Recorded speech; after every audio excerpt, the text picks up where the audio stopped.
Hello, everyone. Hello, everyone. These marvelous folks you see scrolling across your screen right now are, of course, our Patreon supporters at the level of $10 and above.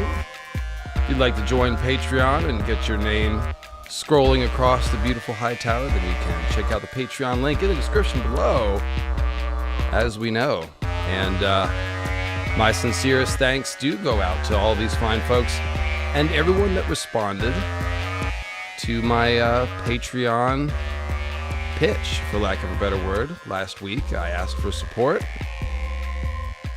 I cried out to the people and I said, YouTube is rattling my cage and I need your support. And a bunch of you signed up for Patreon last week, so heart is bursting with gratitude.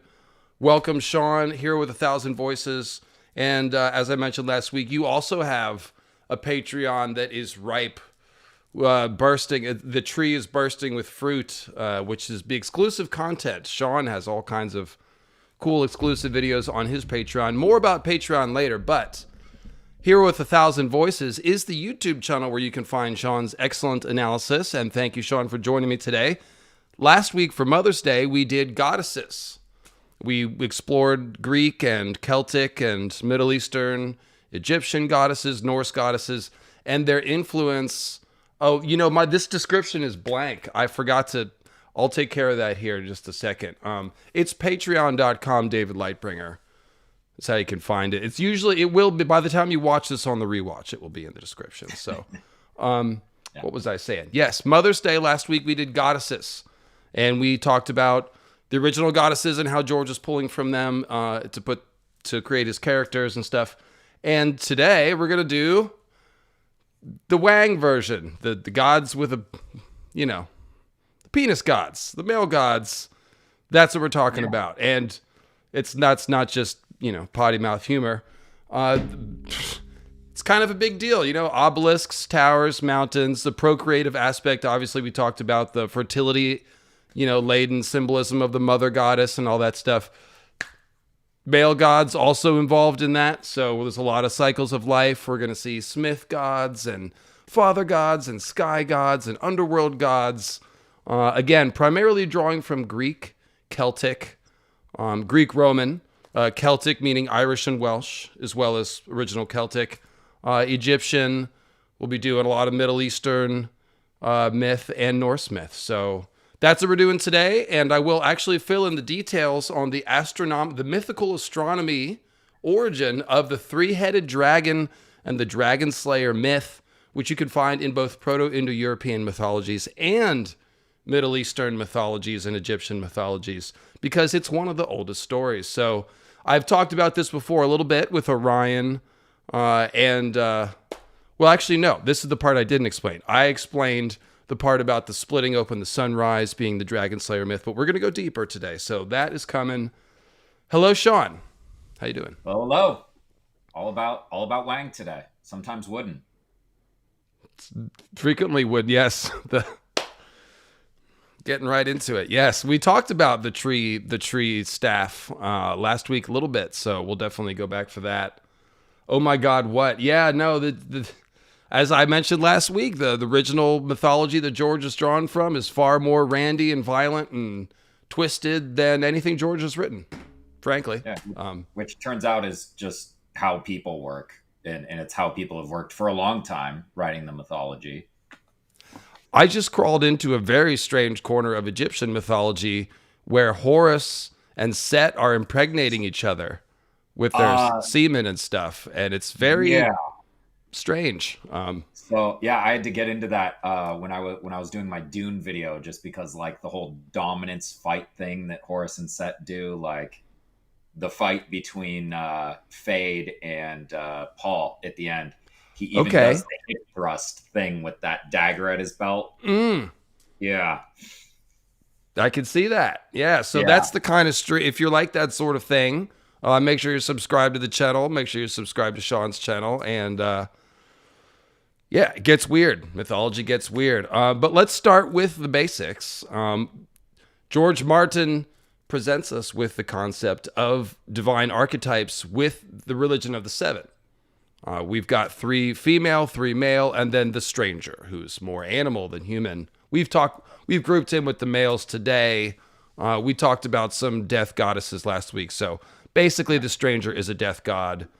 And yeah, so father, smith, and warrior are the 3 from the Faith of the Seven. And those are a pretty good place to start with divine archetypes from world mythology. And just to give you an idea about the structure here, first we're going to run through the raw archetypes: shaman, trickster, solar king, storm god, etc. Then we will get into the specifics of these gods, and then we'll be correlating them to ice and fire as we go. So that's the structure. So first we're doing the basic archetypes. So Sean, the father, sky father, that's kind of where it starts with Proto-Indo-European mythology, isn't it? Call him daddy. Yeah, it's all about fertility at some level, the cycle of life, and for that you definitely need a father figure, at least biologically. Yeah. So if we think about, if the earth is the mother goddess, what gets the earth pregnant to grow plants and animals? Basically, the sun and rain.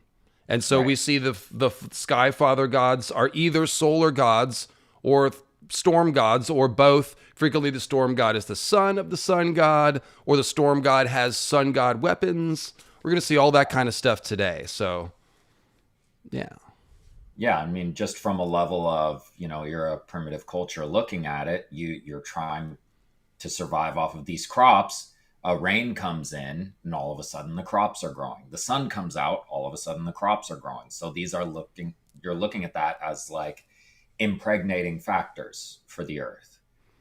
And then, harvest the seed. Because pretty much all of this mythology that we're talking about traces back to the advent of farming and farming cultures. You can find other myths which are even older in world mythology and do not smack of farming. So, for example, the Earth Diver myth is one of the oldest ones we've found. It dates back to Africa. The Aboriginal Australians have it. The Native Americans have it. The Egyptians have it, as we'll discuss. Everyone's got Earth Diver. Earth Diver is a creation myth where a duck or a bird or something like that is floating on the surface of the water, dives down to the bottom, brings up some mud, and when the mud contacts the air, turns into the first land. And so this is the creation of Earth. And the primordial mound in Egyptian mythology is a variant of Earth Diver, where we have a chaos ocean and then a mound rising from the ocean, and that's the beginning of creation. So that's not a farming myth, okay? But all of these myths that have to do with the fertility of the sky and the earth, this is about farming. It's like, how do we get the crops to grow? It's the whole key to their civilization. And so all the mythology is around the fertility of the earth. How do we get the earth pregnant? How do we care for the earth? What are the forces that destroy this cycle? And those are the bad guys. It's a lot of farmer stuff. So, and of course, farming, Sean, began in the Middle East, around 11, 12,000 years ago, something like that. And that is kind of the origin point of a lot of this mythology. Even Proto-Indo-European, heavily influenced by these older myths from the Middle East that migrated over the Caucasus Mountains. Right. Yeah, so, and then you look at the idea of, it is a fertility thing at its core, like you're saying. But that rain is not watering just one field. So we get the kind of lecherous sky god archetype. They are all randy guys, and yeah, Zeus and Robert Baratheon are the 2 examples to think of here. But yes, we've got to get lots of things pregnant and give birth to all the gods. Even in Egyptian mythology, where the sort of randiness isn't emphasized, you still have one god creating like 8 other gods, in different versions of the creation myth. So somebody's got to get it started, and that person's got to get a lot of people pregnant. So we see that over and over. And yeah, the negative aspects, as we've written here, include, the negative aspects of men. It's basically toxic masculinity, if you will, lechery, indulgence, meaning like a lack of self-control, lack of discipline, and that can lead to tyranny as well, the tyrannical ruler instead of the just king. So we see that as well. The Green Man mythology is similar. We talked about the Green Man archetype here. One of the thing about this is that it personifies not only the vitality of nature, Sean, but male virility and male power. And that if basically the idea is if it's not channeled into something, it turns wild and out of control. Like Robert. Yeah. If he's not got a war to fight, idle hands. Well, in the idea of a storm god in general, it's kind of chaos within order. One thing that they're doing is they're defeating this chaotic primordial monster, something that we'll go into later, serpent, dragon type thing. Because that's too chaotic, and they're trying to bring an order to the world. But storms themselves are chaotic. It's just that they're serving a greater order. So it's, like you said, when they're not aimed, it gets a bit chaotic. It gets chaotic with the fertility. It gets chaotic with, causing damage from storms. Hurricanes are terrifying. Thunder is terrifying, that kind of stuff.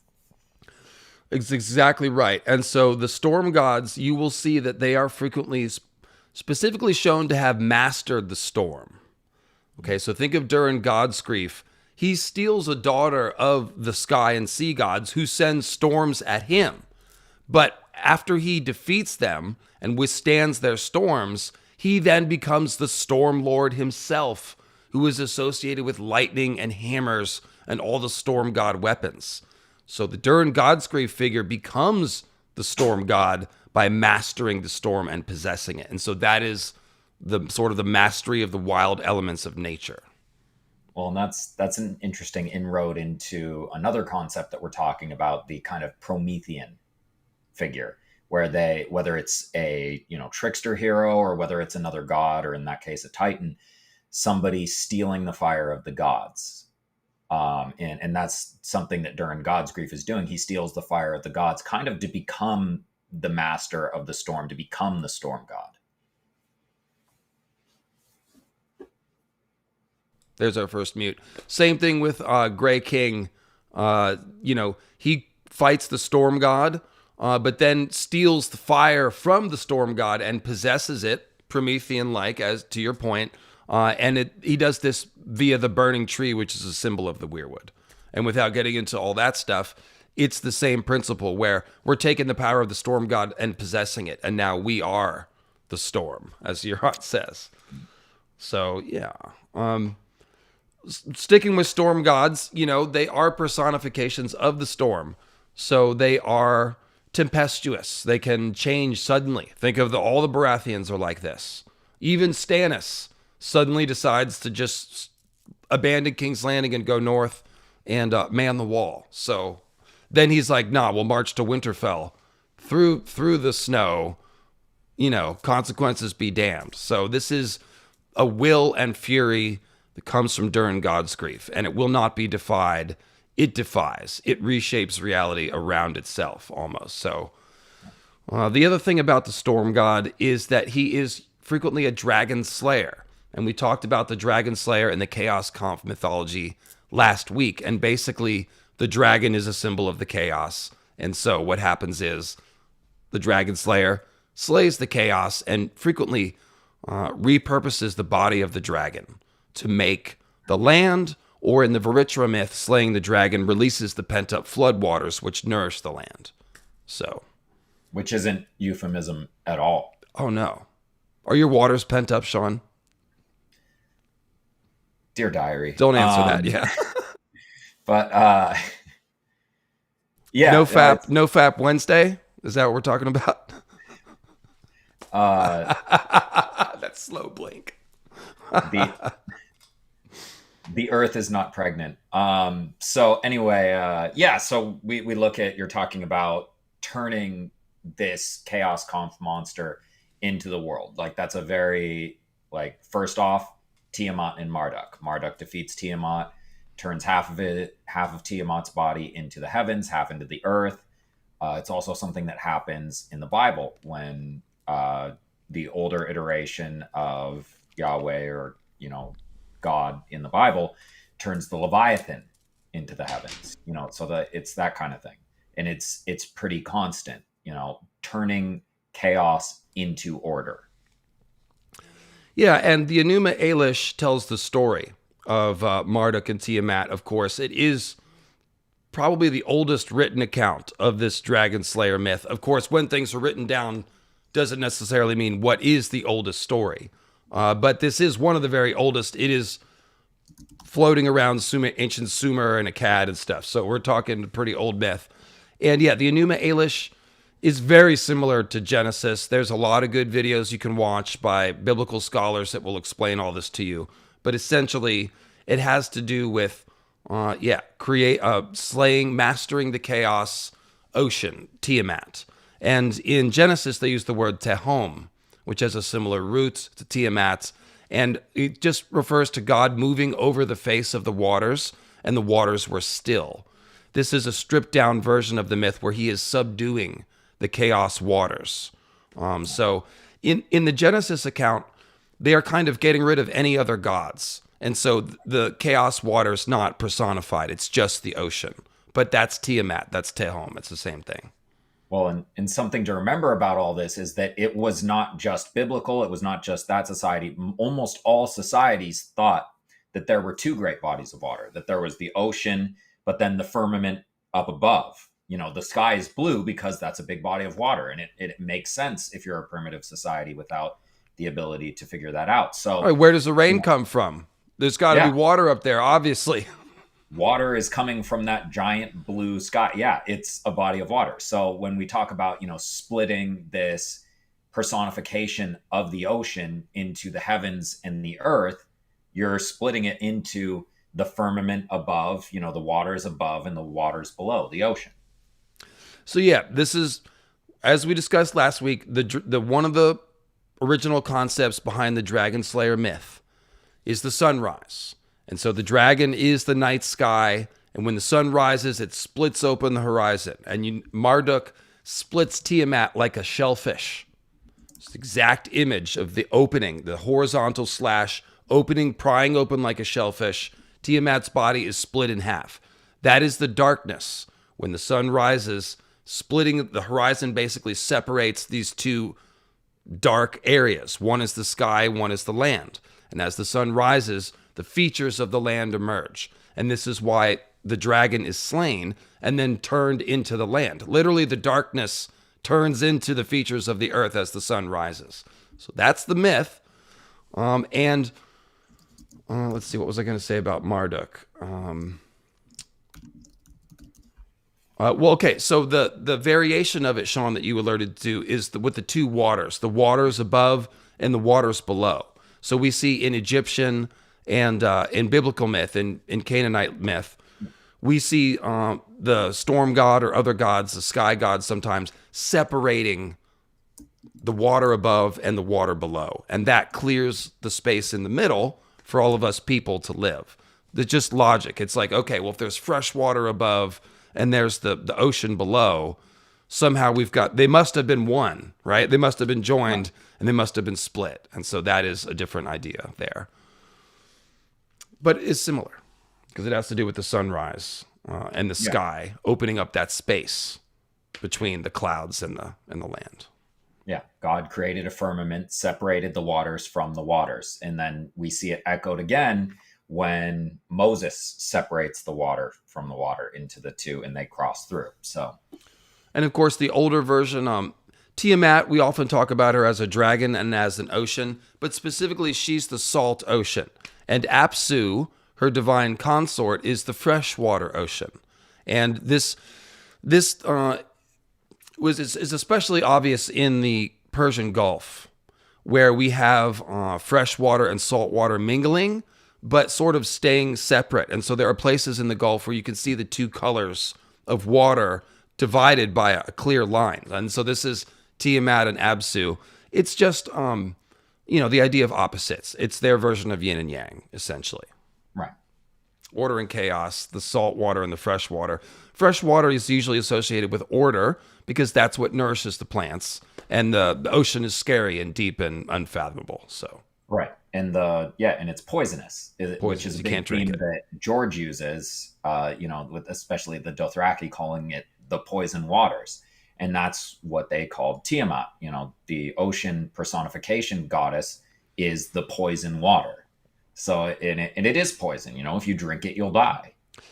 Exactly. And the Tiamat, the idea of Tiamat as a dragon, it's a sea, specifically a sea dragon, a leviathan. So that's a manifestation of the power of the ocean. It's the most powerful creature in the ocean. So that must be a manifestation of Tiamat herself. And so that's why Tiamat can be an ocean or a dragon, specifically a water dragon. All right. So let's see. Other things about Skyfather is that he, this has to do with patriarchal society and the responsibility of the patriarch in that society. So obviously, we mostly talk about patriarchy in modern terms in a social context, meaning like sort of repressive aspect of society that holds women down. That's the patriarchy. What we're talking about here is basically patriarchal societal structure and also patrilineal descent. So in a patriarchal culture like Proto-Indo-European cultures, the father or the king or the head of the tribe is essentially the father of the nation. And the idea of a sky father god, it's all parallel. All these ideas are parallel. So the divine patriarch, meaning the god, the father god, he's the symbolic father of the people. He conveys his authority onto the king, who then is the stand-in and the emissary for the sky god. So he's responsible for protecting the people and also instilling order. So ordering society, making sure the laws are upheld, justice, okay, things like that, truth. And that's what his responsibility is. So on a family level, it spells out the role of a father. It's to protect the family, to teach the children, specifically teach their sons discipline, teach them the ways of being a man in, Proto-Indo-European society or wherever it is. Right. And so, yeah, this is basically, it's spelling out the roles of the father and the king. And this is, should be familiar to everyone. It's where the concept of the Fisher King comes from, where he is mirroring his kingdom. And if the king is not healthy or is corrupt, the kingdom becomes corrupt. And so he's essentially, this is spelling out the responsibility of the king. We see this in, is it Pentos with the princes? Yeah, the sacrificial princes. Like if they have a bad harvest, like they treat them amazing, but if they have a bad harvest, prince has got to go. Yeah, that's why the tattered prince is why he dipped out. Cheers to Sweden. Got lots of Sweden fans. Cheers. Shout out to everyone in the chat. All the names I recognize. And yeah, so that's Skyfather. The Smith God is an interesting one. He is a male archetype that is very clearly set off from the king or the hero. He's a totally different character. And that may be the reason for the lameness of the Smith figures. Hephaestus is the main one that we're talking about here. But we see that potentially with Ptah is sometimes depicted as a naked, deformed dwarf. And we see the association with dwarfs and smithing all over Norse and Germanic mythology as well. I'm not sure what the origin of that aspect of this character is, but I suspect, Sean, it is to set them off as not the king, Because the kingship, like Nuada, as of Irish mythology, he loses the right to kingship when he loses his arm. So, like, the king has to be whole and healthy and all that stuff. So the idea of like somebody with a withered leg, he can't be the king. And Hephaestus is even like sort of thrown out of Olympus in some stories, isn't he? Yeah. So I guess to a point, I can see that just because there's an implied perfection in the king, or not really even the king, but the idea of the king. So if you're kind of circumventing that, you have to have your own archetype. And I mean, it's pretty common to get injured in the forge. Deep burns, like it's not good.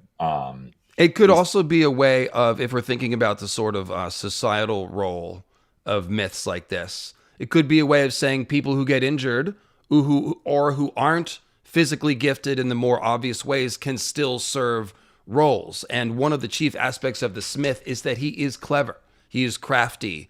He is ingenious. He comes up with cunning devices and solves problems with his inventions. If you're thinking of Tyrion, yes, Tyrion has a withered leg. He is very clever. He forges the chain. He sort of takes control of the blacksmiths and forges that big black chain that goes across the Blackwater Bay.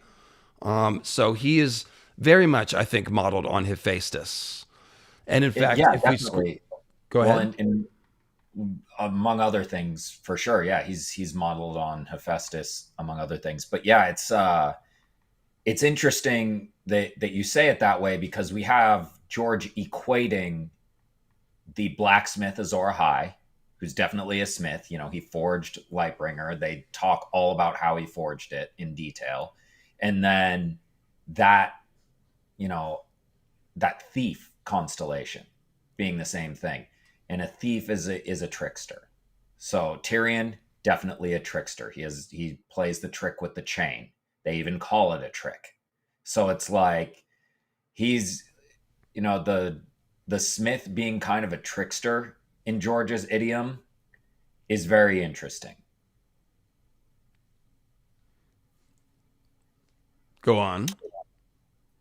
Oh, well, I'm just saying. So like he's got definite child of the forest vibes, and there's a definite trickster aspect to the children of the forest.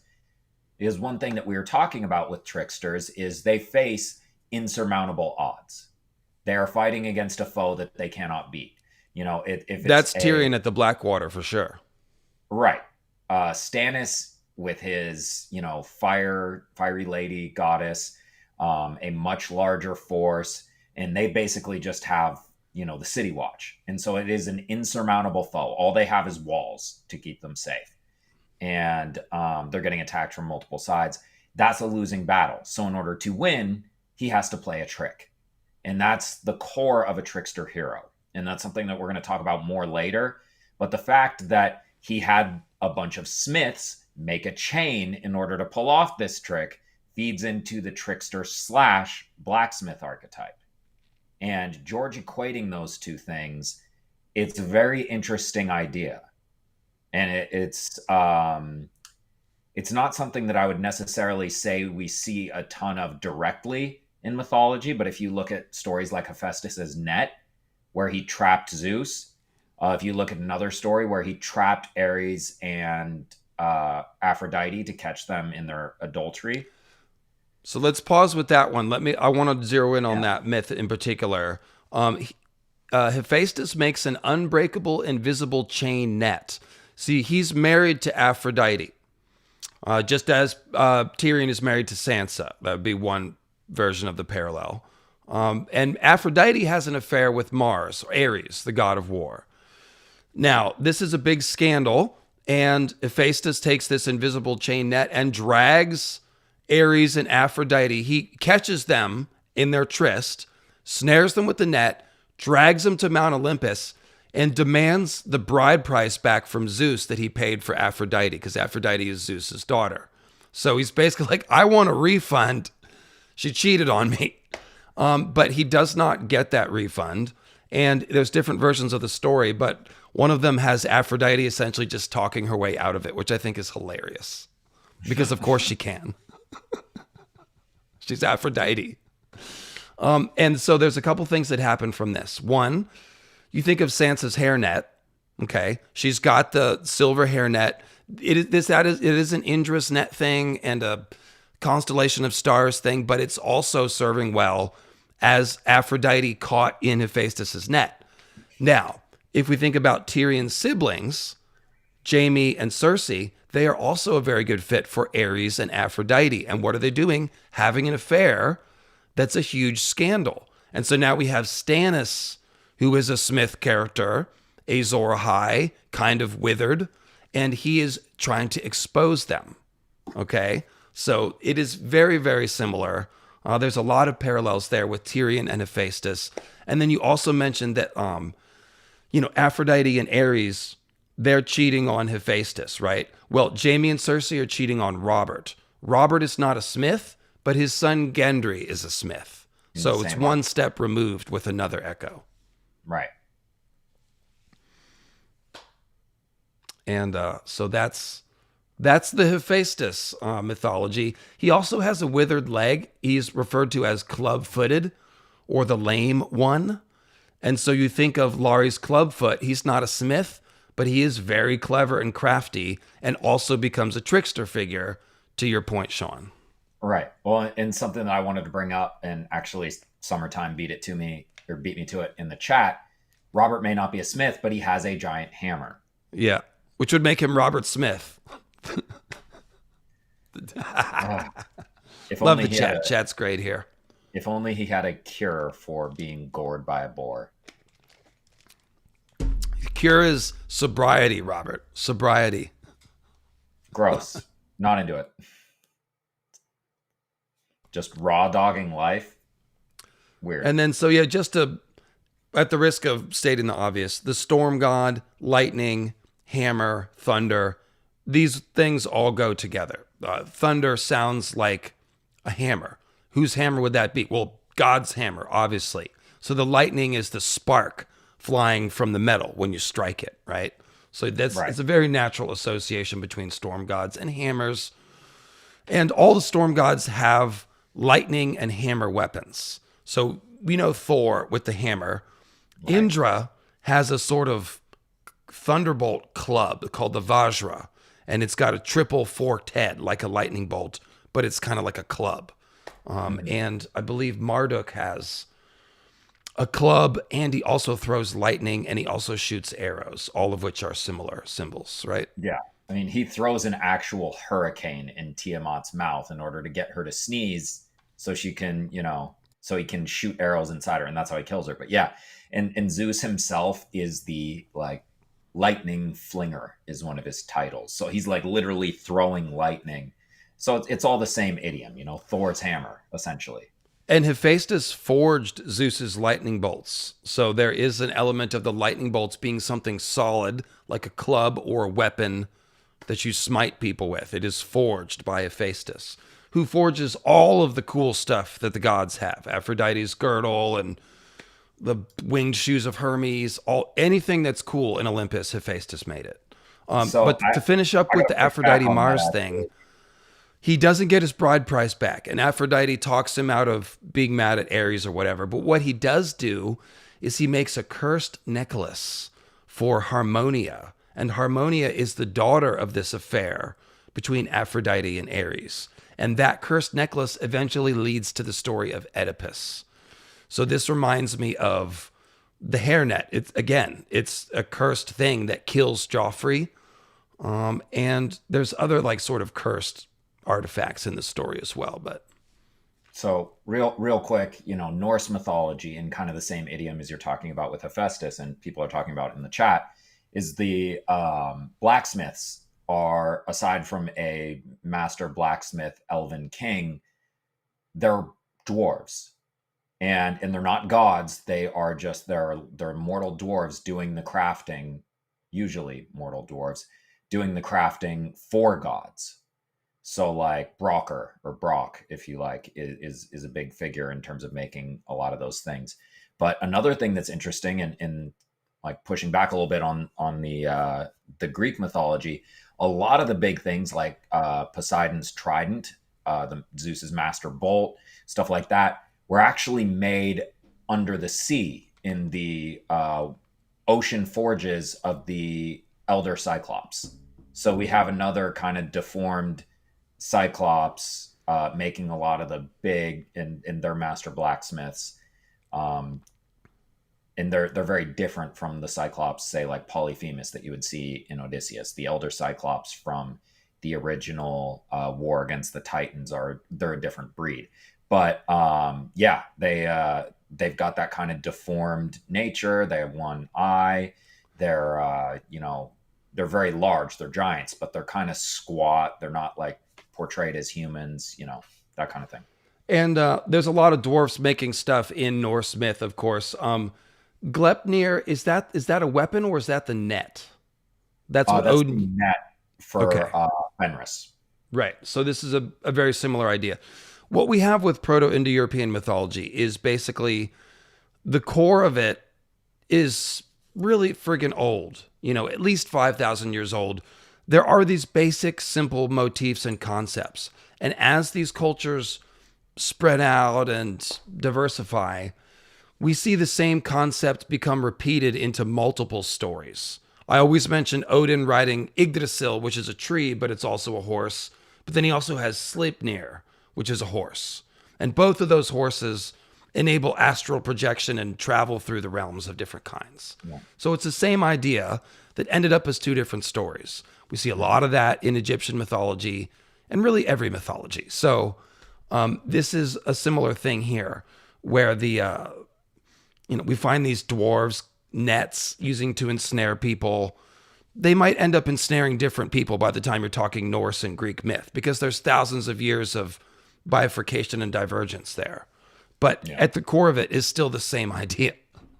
Well, in the Hephaestus's net story, where they trapped Zeus and forced him to become, a better king of the gods, all that, they go into a huge amount of detail about how they're forging the celestial bronze. And it's basically instructions on how to, smelt bronze and forge. So it's a lot like the Lightbringer story of Azor Ahai. It's instructive. So that's super interesting. I have to shout out, there's a very specific line or a character for George. It's Long John Heddle. So he's clearly, influenced by Long John Silver. He is a blacksmith who lives on the Trident.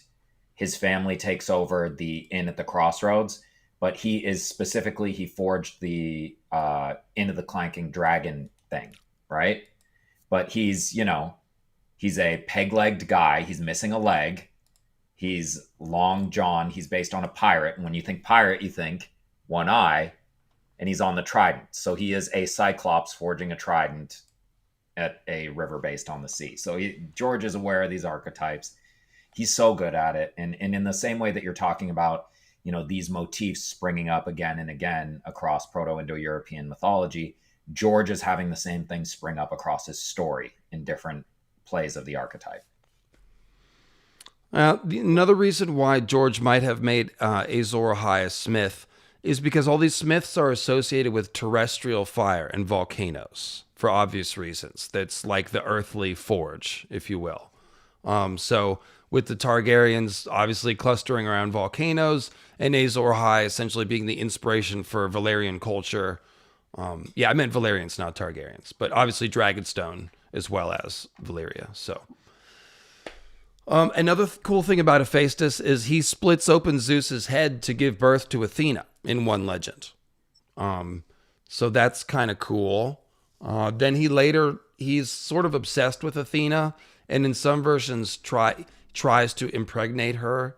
Okay, which we know a lot of the Greek stories use the R word.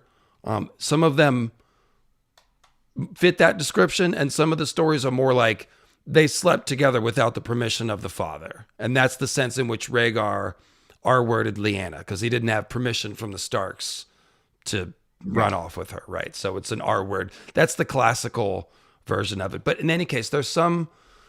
And anytime you have a story about this, you have different versions of it. Like, in some, they were in love. And in another one, it's like, oh, no, she didn't want it. So... Again, Greek myth. But he tries to impregnate Athena, but he essentially fails. There's two different versions of the story, but he fails in both.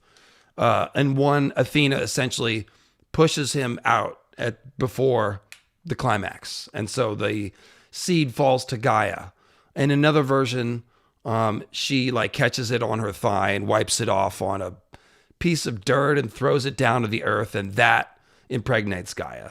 And then from that, we get Erichthonius, who's the first king of Athens, and kind of, sort of, a child of Athena and Hephaestus. So, and a serpent figure as well. Oh, yeah? Yeah.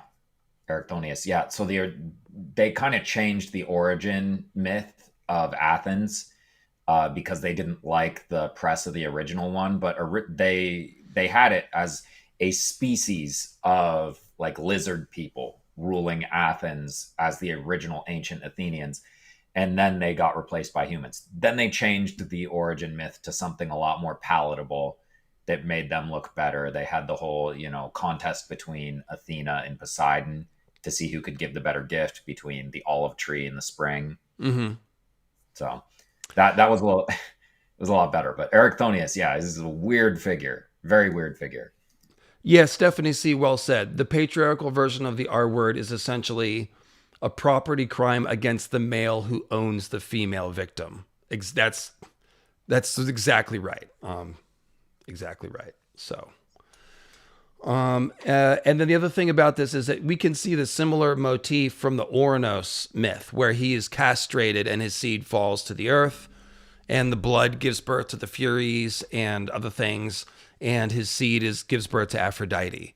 So here we have a similar thing with a different god whose seed falls to the earth and creates divine beings. And so this gives the first king of Athens, Erichthonius, a similar, a divine origin story. And that leads into the Kekrops and all that. But it's, again, with all this stuff, the seed, the blood coming from on high, falling to the earth, it's rain. It's just rain. It's rain impregnating the earth. More or less. Yeah. They're just really carnal about describing it. And then the fire that Prometheus stole from Olympus was from Hephaestus's forge. So that's another tied to the idea of Lightbringer and Azor Ahai as a Prometheus figure, stealing the fire of the gods and smithing a magic weapon with the stolen fire of the gods. So it's nice little tie in there. You mentioned very specifically that a lot of Smith gods, especially Hephaestus, are associated with volcanoes, and volcanic activity. And that's literally his name in Latin, Vulcan, meaning volcano. And he is a god of fire, very specifically. And like you said, that is what was stolen and given to humanity, because obviously you would need the fire for the forge. Indeed, you would. You mentioned the trickster. We didn't go through this trickster archetype. Why don't you run through this real quick so we can talk about it when we get to some of these gods here? Sure. Now, the first quick mention I want to make is that there's kind of a separation between the trickster hero and the trickster god. And what we were talking about earlier is kind of the trickster hero going against insurmountable odds. Like they're in a contest with a god. You're not going to win that. So they have to resort to trickery. And they're very much associated with challenging authority, revolution, creating a new order, making changes.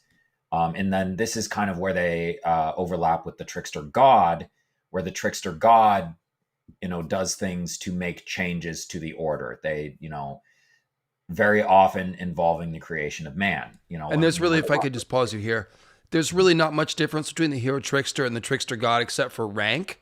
The trickster god, some of these stories of the gods are acting like people. They're capricious and they have rivalries and stuff.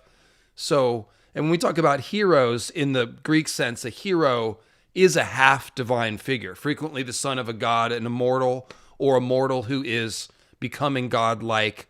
So the role of the hero is to bridge that gap between mortal and god. So yeah, it's very similar. One thing I notice about the trickster gods is the trickster gods tend to be a little more chaotic and malevolent than the trickster hero. Mm-hmm. Right. So the trickster hero, it's in service of a goal. It's a narrative. It's start to finish.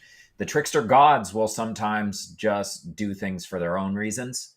So anyway, what you're kind of talking about, bridging the gap between humanity and the divine, frankly, it's something that the Greeks really did better than anyone else. And for that reason, all of their heroes are trickster heroes, for one. But a lot of them are demigods, like literally half god, half man. A lot of them, it's going to be Zeus is the father, sometimes Poseidon, whoever, it doesn't matter. Even Odysseus, his grandfather is Hermes. So he's got that trickster in him to begin with. Let me pause you right there too. This is another aspect of all this mythology that I want to highlight. Because these gods all represent concepts, the children of a god frequently carry on similar aspects. So if the sun god has a bunch of children, they all have fiery aspects to them because they're the son of the sun. They've got the sun in them. So if you see someone descended from a trickster god, they will also be a trickster figure, at least in some cases. Right. Well, and when you're talking about, a god, and we talked about this last week, it's an esoteric concept. So when we talk about gods having sex, we talk about gods having children. Sometimes we talk about gods, having, R word, non-consensual, whatever. There are esoteric concepts bumping up against each other. So we need to not think of it in those terms. The example last week was Zeus and Demeter. Zeus, the storm rains, Demeter, the harvest, creating Persephone, the spring. And that makes a whole lot of sense on a conceptual level. It's not literal sex, it's concepts and where they bleed together. So Sure. when we look at, meeting the human and the divine, we're looking at, in the story, literally where the human meets the divine. These demigods who are able to do amazing things through trickery and their divine parentage that humans couldn't necessarily do. So so let's do this with the Hephaestus, Aphrodite, Ares. Let's turn it into concepts. Ares represents war and strife. Okay. Mm-hmm. So it is the male archetype of the warrior, which we kind of skipped past, but I think speaks for itself. And Aphrodite represents beauty and femininity, and Hephaestus represents craftsmanship. So when war breaks out, it robs humanity of its beauty, and the craftsmen aren't able to create and build civilization because all the men are sent off to die in war. And basically, when two cultures fight each other, they frequently are both degraded. They both lose their sons and brothers. And so beauty is stolen away and, from craftsmanship, and it goes into war. It's basically swallowed up by war. I think that's kind of what they're talking about. Yeah, the idea of a blacksmith god before humanity even had fire, it's the crux of civilization. It's one of the things that marks people going from, hunter-gatherer to civilization. So we're kind of degrading civilization when we do that. And we have the tendency to think that these are entertaining tales that are meant to instruct people on a religion. They're not. They are meant to make people understand the answers that they had to the big questions, to explain these esoteric concepts on a conceptual level, not, a narrative. Because what they're doing is they're turning them into stories so that they resonate with people and the people remember them, and that they are inscribed on your heart and can speak with this deep truth. Like this is better than a self-help book. Okay, you read a self-help book, goes in one ear, out the other. You're like, yeah, I should do all that shit. And then you just go back to your regular life. These stories are a self-help book. They are a guide for life. They are a guide for interacting with nature, with everything that you need to know about society. But by turning them into stories, they last thousands of years, literally thousands of years. And so the Harlequin jester is a version of the trickster god. There's two main differences. One, the original trickster is doing his tricks in secret, and the surprise comes when the trick is revealed at the end.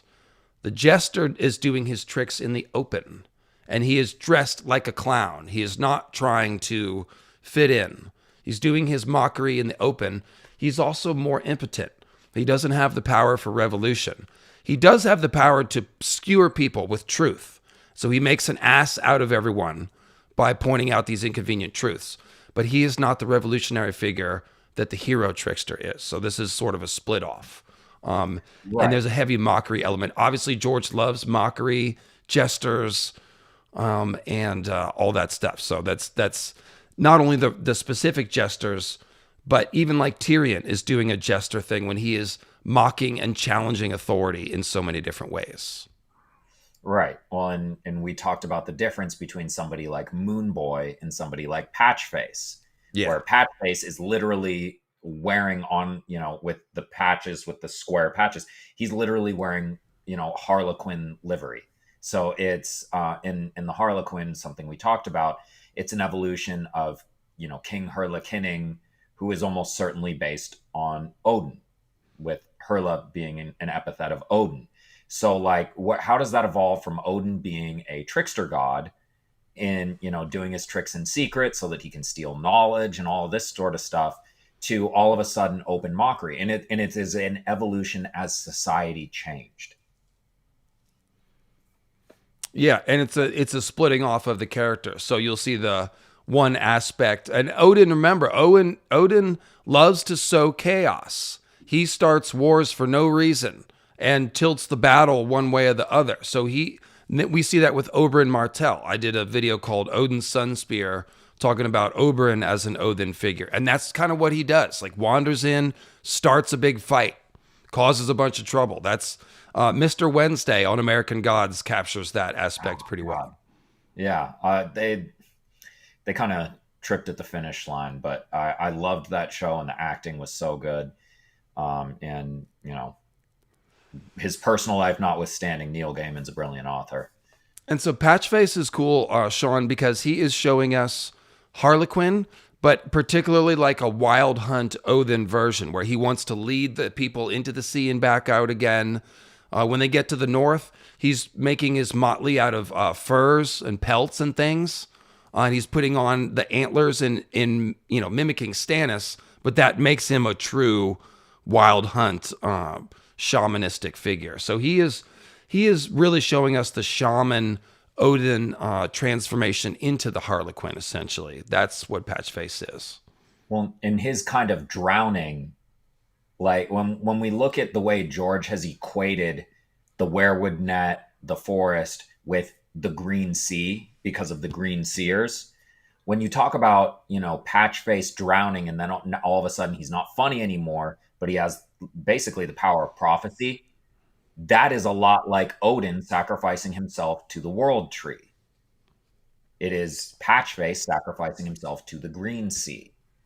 And now he has the power of prophecy. He has that shamanic aspect of Odin now. And it also occurs to me that Patchface is expressing the idea that the shaman walks close to madness.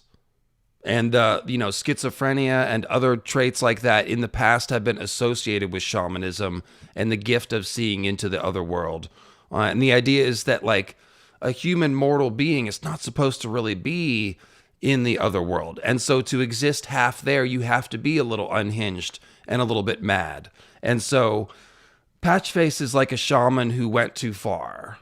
Right. He's kind of got lost in the Green Sea. Well, and something that's interesting is the Targaryens specifically. What do you say? You flip a coin, and it's the difference between greatness and madness. That's the same idea. And like we've talked about this before, where Targaryen etymologically, one of the etymological roots of Targaryen is tree, sun, spear. Ger, spear for a soldier who carries a spear. Yen, sun, and tar meaning tree.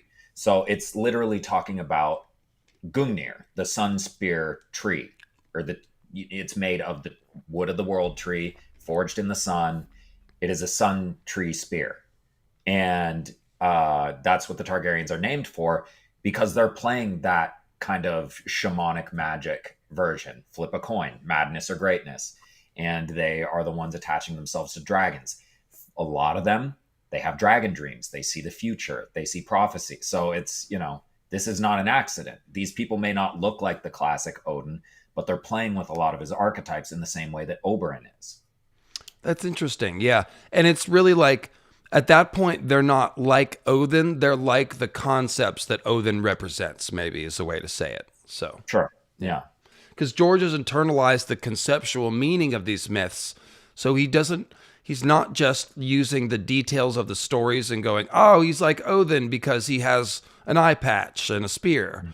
He's doing that, but he's also reflecting mastery of the concepts and using those concepts elsewhere in the story. Tim and I talk about that with Lovecraft. He'll put the names in there, like Sarnath and Ib and stuff, but he decouples the concepts, like the Lovecraftian madness and terror. That is applied to the others, okay? And so that just shows you that George understands both the story and the concept behind the story. So Right. the examples of trickster gods, Loki, Hermes, Odysseus is a trickster figure, Anansi, the story spider, of course, Odin, Sun Wukong, another big Tyrion influence, which we talked about. I have a very old video called Tyrion Targaryen. We should dust off the Sun Wukong and go back at that one day. Maybe in our Sean and I were talking. Go ahead. Oh, I just said, yeah, it's so good. Sean and I were talking about doing a dragon lore stream, so maybe we'll fit him into that. Well, but the interesting thing about the trickster, you have Brer Rabbit on here. What is Brer Rabbit? So he's kind of a Germanic folklore, correct? He's Southern folklore from slave days, which really evolved from West African folklore, mythology, that kind of stuff. Okay, never mind. I had it wrong. Okay, go ahead. Oh, okay. But yeah, I mean, that's where a lot of that comes from, because obviously the slave trade stole people from largely West Africa. And whether it made it through, a lot of it came through the, islands and, West Indies, we call it now. But anyway, the idea is Bugs Bunny is largely based on that archetype, a rabbit who is, prey, not a predator. And he's going up against, these classic predators like a coyote and all that. The Uncle Remus stories, the Briar Patch. Brer is just an abbreviation of Briar. He's getting through these situations by tricking the coyote, by tricking all these people who are basically stand-ins for the slave masters. And so it's kind of a way that they retained an identity, where they were able to have, some kind of self-esteem, where they were able to use their minds, even though they basically were not allowed to be human in a lot of ways. And in a way, it was kind of a way for their West African mythology to survive, even as they were forcibly converted to Christianity. And Bugs Bunny is an evolution of that, very obviously. And you brought up Roger Rabbit, and that's like, yeah, I hadn't thought about that, but that's absolutely what's going on. And of course, Roger Rabbit is just a riffing on Bugs Bunny, but it just shows you how, like, the core essence of the character as a trickster figure is still there. And this shows the durability of myth. You could change the name of the rabbit, you could change almost everything about the story, but it's still the same rabbit. It's the same figure. Because otherwise, that's the thing about it that makes people want to replicate it. Like this tricky rabbit playing tricks on people because he's fast, he could dip out, like that's the essence of it. And that's the permanence. Like all the other concepts sort of flow from that idea. So it's just a great example of how durable these concepts are. And it's also just fun. So let's, we've gone a lot of different places already, a lot of different directions, but right. Let's just do some of this stuff in order so we can make sure we get through it. You brought up Enki, and he is a trickster god, essentially. He is. He's one of the earliest trickster gods, both chronologically and in terms of civilization. The Enki cult influencing that religion that we associate with Tiamat and Marduk. And Enki is from which city? Eridu. Okay, so this is patron god of Eridu. So this is Sumerian? Yeah, among others. It was several of those ancient countries / empires. Well, the Sumerian mythology was handed to subsequent, the Akkadian Empire and stuff, but not all of the later Babylonian gods are Sumerian. Some of them are Semitic gods and things like that. Yeah. So Enki is a Sumerian god? Yes, he is an original. He is part of their creation myth, all of that. He is the one who created humans, god of wisdom. One thing that's very interesting about this religion is they separated out the water gods. Tiamat is the embodiment of the ocean, the poison water. Enki is the god of fresh water. They've actually separated out fresh water like lakes from something like groundwater, where you get your wells from, where you get, water your crops to. So he kills Absu and then sort of takes over his attributes. Right. but it also very much pisses off Tiamat. And so he is, he's the trickster, and he killed Absu through trickery. And then he trained his son, Marduk. And that's kind of one of the first real iterations of the hero's journey, where Marduk is the hero, Enki is the, old sage, the Mr. Obi-Wan, Miyagi. Mr. Miyagi, the, Dumbledore, whoever, who is teaching the young hero how to get it done. He teaches him how to fight. He teaches him magic and stuff. And then Marduk goes and fights Tiamat. But yeah, Enki created man. He somewhat protected man. He protected a few people when another god didn't like men and tried to kill everyone with a flood.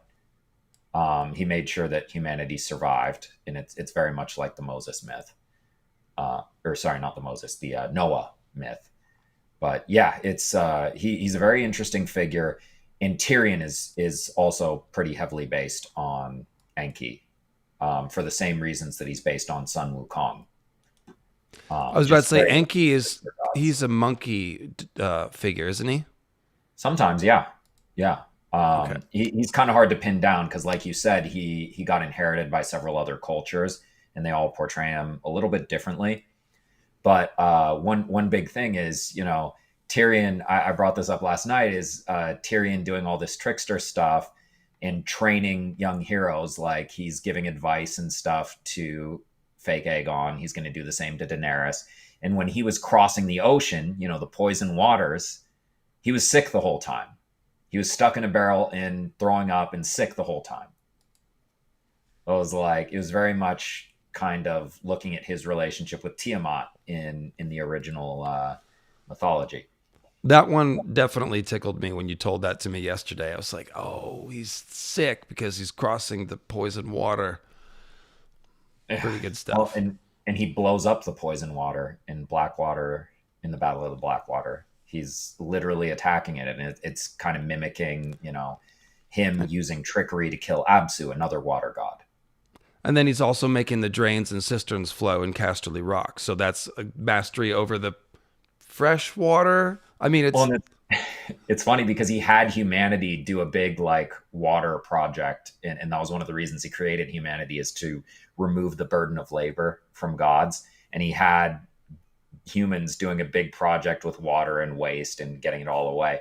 And yeah, it's very Tyrion.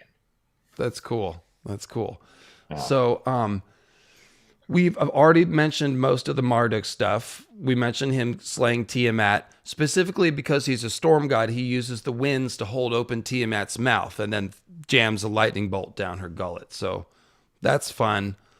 And yeah, we totally talked about the creation myth thing. I still have another astronomical layer to that, which I'm saving for Orion. Gotcha. But let's see. Baal, and Yahweh can sort of be talked about at the same time.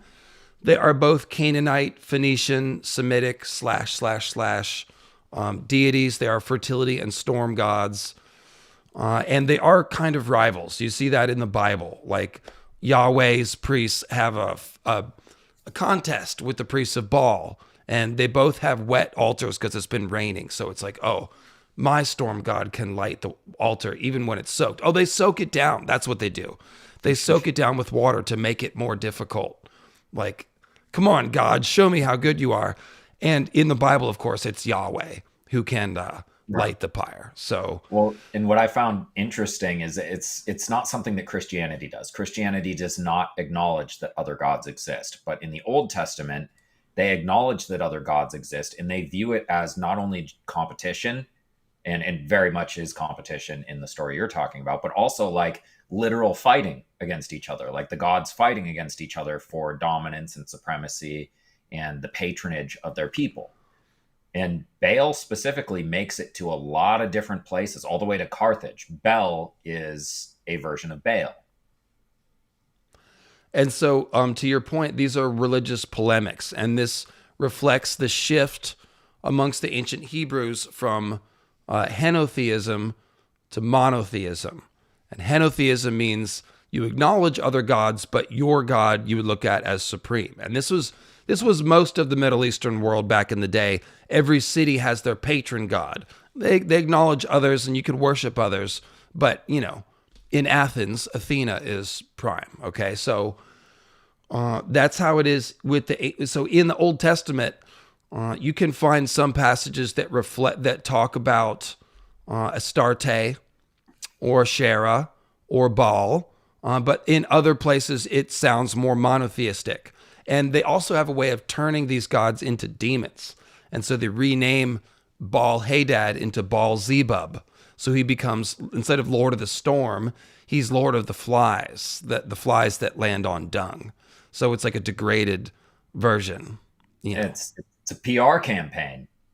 Yep. But yeah, I mean, and we tend to view a lot of these figures where they're really just gods of different cultures, but now they've become euphemisms for the devil. Baal, Baphomet, like they're just other gods. Yeah, Beelzebub became a name for the devil, but it's just Baal Zebub, which is, it's like an insult to Baal. So they both have similar epithets. Baal is the rider or mounter of the clouds. Yahweh is the rider on the storm. Zeus he's the gatherer of the clouds. So it's very similar titles. And Yahweh appears on mountaintops. You remember Moses had to climb the mountain to speak with him. And then we see also Yahweh slays the Leviathan. Baal slays Lotan and also Yamu. He slays a couple of different. Well, Yamu is actually more like the sea. Remember, Tiamat is both sea and dragon. Right. Yamu is the sea and Lotan is the dragon in this setup. But Baal slays them both. And he is associated with bulls, as is Marduk, as is Yahweh. And Yahweh, when he slays the Leviathan, I believe he makes a covering for the sky or something like that. And then separately separates the waters from the waters. So we talked about all that already. Right. Similar storm god concepts. And the other cool thing about Yahweh is that when the ancient Hebrews, the priests made him the only God, meaning we've shifted things to monotheism, he inherited the attributes of El, who was the original Canaanite father god, and then El just becomes an aspect of Yahweh. Titles such as El Shaddai and other things that are titles for Yahweh are based on El. There's references in the Bible to a whole host of deities. That's El's host. El was married to Asherah, who we talked about last week. And in some, there are some verses telling the Hebrews basically to stop worshiping Asherah and to take the Asherah poles, the altars of Asherah, out of the temples of Yahweh, because they were once together in the same temple because they were divine consorts. So a lot of stuff there. If you're interested in that, like I said, there's a lot of good scholarship on YouTube you can find to explain that all piecemeal. But the evolution is interesting too, because when you get to the true polytheistic religions like Greek mythology, you end up seeing multiple iterations of it. So you see Zeus versus Typhon. It's a classic storm god versus snake. But then you also have, like, Apollo is an imported god. He was not originally Greek. And you have Apollo versus the mighty Python. And then we named the snake for it. But Python was a primordial serpent dragon monster. And yeah, so we see it all over the place. Those aren't even the only two examples. There's the Hydra, there's the dragon that guards the apples of the Hesperides.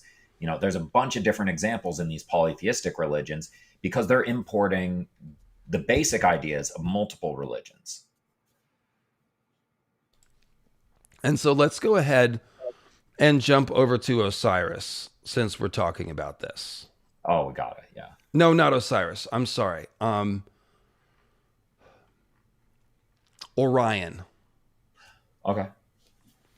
And the constellation Orion is associated with Osiris, so maybe we'll go to Osiris next. But Orion is the key to understanding the three-headed dragon, because in some of the very oldest myths of slaying the dragon, it's not just a dragon, and it's not just a water dragon. It's a multi-headed water dragon, either 3 or 7.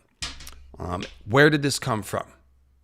Multi-headed dragon. It's dragons, like, we think that people conceived of dragons by basically assembling the scariest predators. It's got the claws of a tiger or a lion, or you might even say an eagle. It can fly like a bird of prey. It's got scales like a snake and neck and tail like a snake. So it's all the scariest animals from your id. And it's huge. And it's huge, right? But the multi-headed dragon, it's like, well, where did you come up with that? And the answer is Scorpio. So, let me actually hit the music here. I need to do a restroom break, and then we will come back and we will explain this, and we'll do a couple of announcements as well. So let me hit you with the patron names again, folks, and I will be right back. Let's see. Because we're going to be here for a couple hours, quite frankly.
Alrighty. So, real quick, folks. Hey, we've got puppy sign. It's a perfect time for puppies. Oh, now your bloody camera doesn't know what to focus on. Why did I do it? Stop it.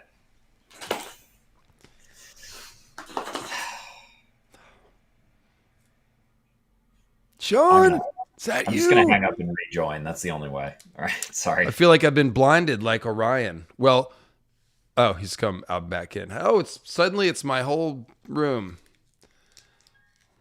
All right, let's see if we can. Beautiful. Right. And we still have dog in the frame. Look at that. Okay. Yeah, I got to get him out of here at some point, though. So real quick, guys, Sean and I both have Patreons, which is now linked in the description. I have updated the video, and you can find Sean's Patreon by going to Patreon, The Hero with 1,000 Voices, or clicking on one of the links below one of his videos, or clicking on the link that one of my mods will drop in the chat momentarily. Yeah. So it's also on my Instagram handle. You go to my Instagram, follow me on Instagram. It has links to both my YouTube and Instagram. If you want to, couldn't be easier, frankly, to give us money. If you have the desire to do it, you can figure it out. It's pretty easy. Just Patreon and the name of the channel. That's how you find anybody's Patreon. So, again, great response. I asked you guys to, I basically said, we're doing more with the Patreon. Please come and sign up. A bunch of you did. A bunch of you upgraded. A bunch of you signed up. Thank you. That's awesome. So we're going to keep pumping this thing up. And we are going to announce the first 2 t-shirt winners later in the stream. And you don't have to be watching to win, obviously. We'll be drawing from the Patreon tiers 15 and 20. So if you're at the $15 level, you're entered in the first drawing. And if you're at the 20 or above, you're entered in 2 different drawings. And at that point, there's only you're only competing against 25 or 30 people or something. Even in the first drawing. So people are going to win shirts. So we're going to draw those later with a random generator website thingy. And $10 level, of course, the reward is you get on the list of names. $5 and up, you get access to our gallery of commissioned art, which I have started. So let's go take a look at it. We can go to Patreon and... oh, there's Dr. Fatima, who I subscribe to. She is a science educator. And you're on your member, not creator. Yeah.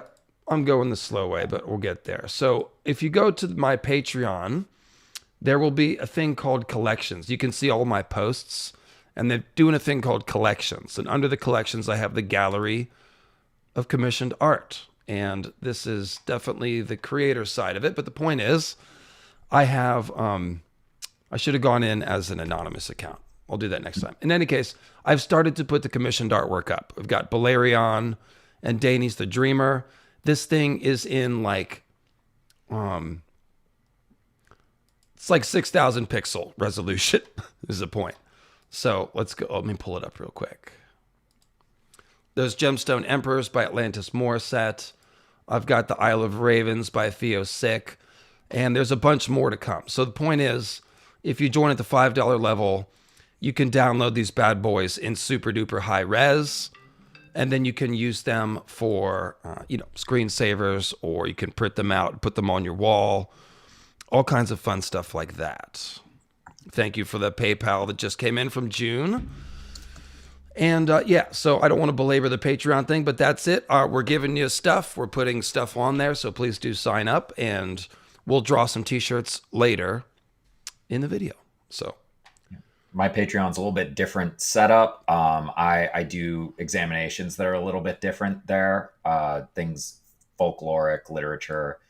My most recent videos on Patreon, I did a video on the Wizard of Oz. So I have a big playlist called Mischief Managed, and I look at things like that. I look at The Lion, the Witch, and the Wardrobe, C.S. Lewis, Treasure Island, Lord of the Rings, stuff like that. That's about half of it. The other half is I do chapter readings. That's largely by request. So if you want to see something read by me or hear something read by me, that's I largely do it based on what you guys want to hear. So we have a good time there. I have a lot of videos out there, and some just assorted fun content. And I'm always on the lookout. If anybody has any suggestions or things that they want to see on my Patreon, I'm very open to it. But a lot more content there than on my YouTube, unfortunately. Although I did just get my Beowulf Part 1 video out. We have a correction from the chat, which is correct. It is Artemis, not Athena, because of course we're talking about shooting arrows. Thank you. So check out Sean's Patreon, check out my Patreon. If you like us, that's the best way to support us. Basically, we appreciate any support. So if you don't have extra money to throw at us, that's cool. So, leave a comment, subscribe to the channel. That stuff is super important as well. But if you want to support us a little further, then Patreon is the way. It helps us resist the pressure of YouTube. It allows us to do the long form content that we like, this kind of shit, Also, there's the ad pressure, but I talked about that last week. So Orion, in Greek mythology, Orion is the greatest hunter, and he can hunt anything. He's hunting still in the underworld. I believe it's Odysseus who sees him in the underworld hunting, right? He's present in the very oldest Greek myths, the oldest ones that we have going back about 800 BC. He's in the Homeric myths, so he's very old, and he is handsome. He's a youth. He's not old, but the legend is old. He is not only the greatest hunter, he's very handsome, the most handsome of the Earthborn, which means people, I believe, or so it means like giants. So in some of the legends, he actually is a giant. Yes, he is. Yeah. So the Earthborn were a type of giant specifically in Greek mythology. Okay, thank you. And so he's the most handsome. He's a great hunter. He's a lover of Eos, goddess of the dawn. His parents, in most versions, are Poseidon and the mortal Uriel. Is that how you say that? Uriel. Uriel. Okay, so she is the daughter of King Minos of Crete, and she's a Gorgon. She's Medusa's sister. She's Medusa's sister, so she is a snaky woman, and her and Poseidon gave birth to Orion. All right. So because of this, Orion can walk on the water, because Poseidon is the master of the water. So Orion, a lot of his legends have him wading across the sea to different islands. And in fact, there is a legend where he is blinded as punishment for the R wording of Merope. And in some versions, they are lovers, but they don't have dad's permission. And in other versions, it's more of a classic assault. Yeah. In any case, this is bad. And Merope's father or husband, different versions, blinds Orion in punishment. And so Hephaestus tells his servant Sedalion to guide Orion to the utmost east, where Helios, sun god, will heal his sight. And so that is what happens. And there's, again, other legends of him wading across the water to different islands. The most famous legend of Orion are the death legends, and there are two versions. Sean, do you want to explain these? I can if you're not familiar with them. I'm not as familiar as you are. I would prefer you do it. I was just trying to share. That's no problem. So I appreciate it. Essentially, Orion is a braggart. He is a boaster, and he's the greatest hunter. He boasts that he can hunt everything on Earth and kill every last living creature. So this angers the gods. In some versions, Gaia is threatened by this and creates a scorpion who stings his heel and kills him. In other versions, it is Apollo who sends the scorpion because he's jealous of Orion. So he's getting attention from Artemis. And so Apollo is jealous. And in all versions, it is, or at least there's two stories. In all versions of this story, it's a scorpion who stings his heel. And so what happens is that Orion is put in the sky on one side of the ecliptic, the zodiacal band, and directly opposite is Scorpio. And the thing is that Orion is just above the band of the ecliptic, and Scorpio is slightly below. And so they are basically, you can't see them both in the sky at the same time. When one disappears, the other appears. And this swaps every 6 months because they are 180 degrees opposite. And the story behind this is that they're enemies. And so they can't be in the same room at the same time, right? So like Orion runs from Scorpio when Scorpio is ascendant because that's what killed Orion. But then the scorpion runs from Orion because he's afraid of retribution. Okay, so this is the story. And there's another version of the story of Orion's death where Apollo, again, jealous, he tricks Artemis into killing Orion. And because he's jealous of the attention that Artemis is crushing on Orion or whatever. And so Orion is out on the ocean. He's far away and he's just a little black dot on the horizon. And so Apollo goads Artemis, the greatest archer, and says, "Oh, you can't hit that spot. It's too far away." And so she does. She hits it. Turns out to be Orion. His body washes ashore, and Artemis weeps over him. And they put him in the sky as a constellation. So here's the mythical astronomy. Let me clear my throat. Also very interestingly similar to Achilles. Him getting stung on the heel and then being remembered forever as, a constellation where Achilles knew he would die, but he would live forever in memory. And he was, of course, shot in the heel by an arrow. I am almost certain that the Achilles legend is derivative of this original legend, especially when you understand the mythical astronomy. So it starts with them being on opposite sides of the sky. But the key thing here is that Orion not only stands astride the ecliptic, he also strides the Milky Way. He lives where the Milky Way intersects with the ecliptic. And this is why he's always wading across the sea. And this is why he's a giant.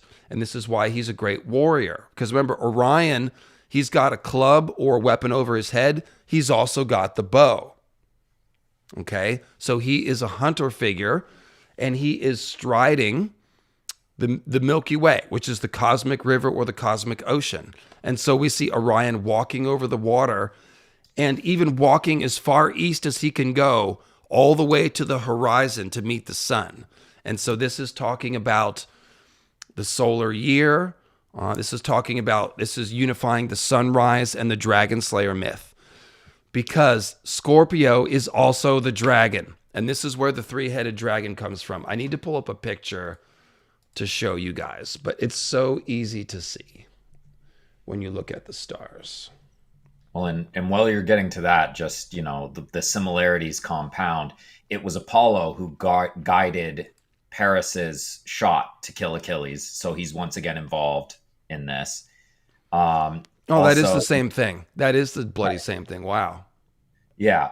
Then we have, Achilles is, his mother is an ocean goddess, Thetis. She became like a Nereid nymph. So, that's very similar to Orion's father being the god of the sea.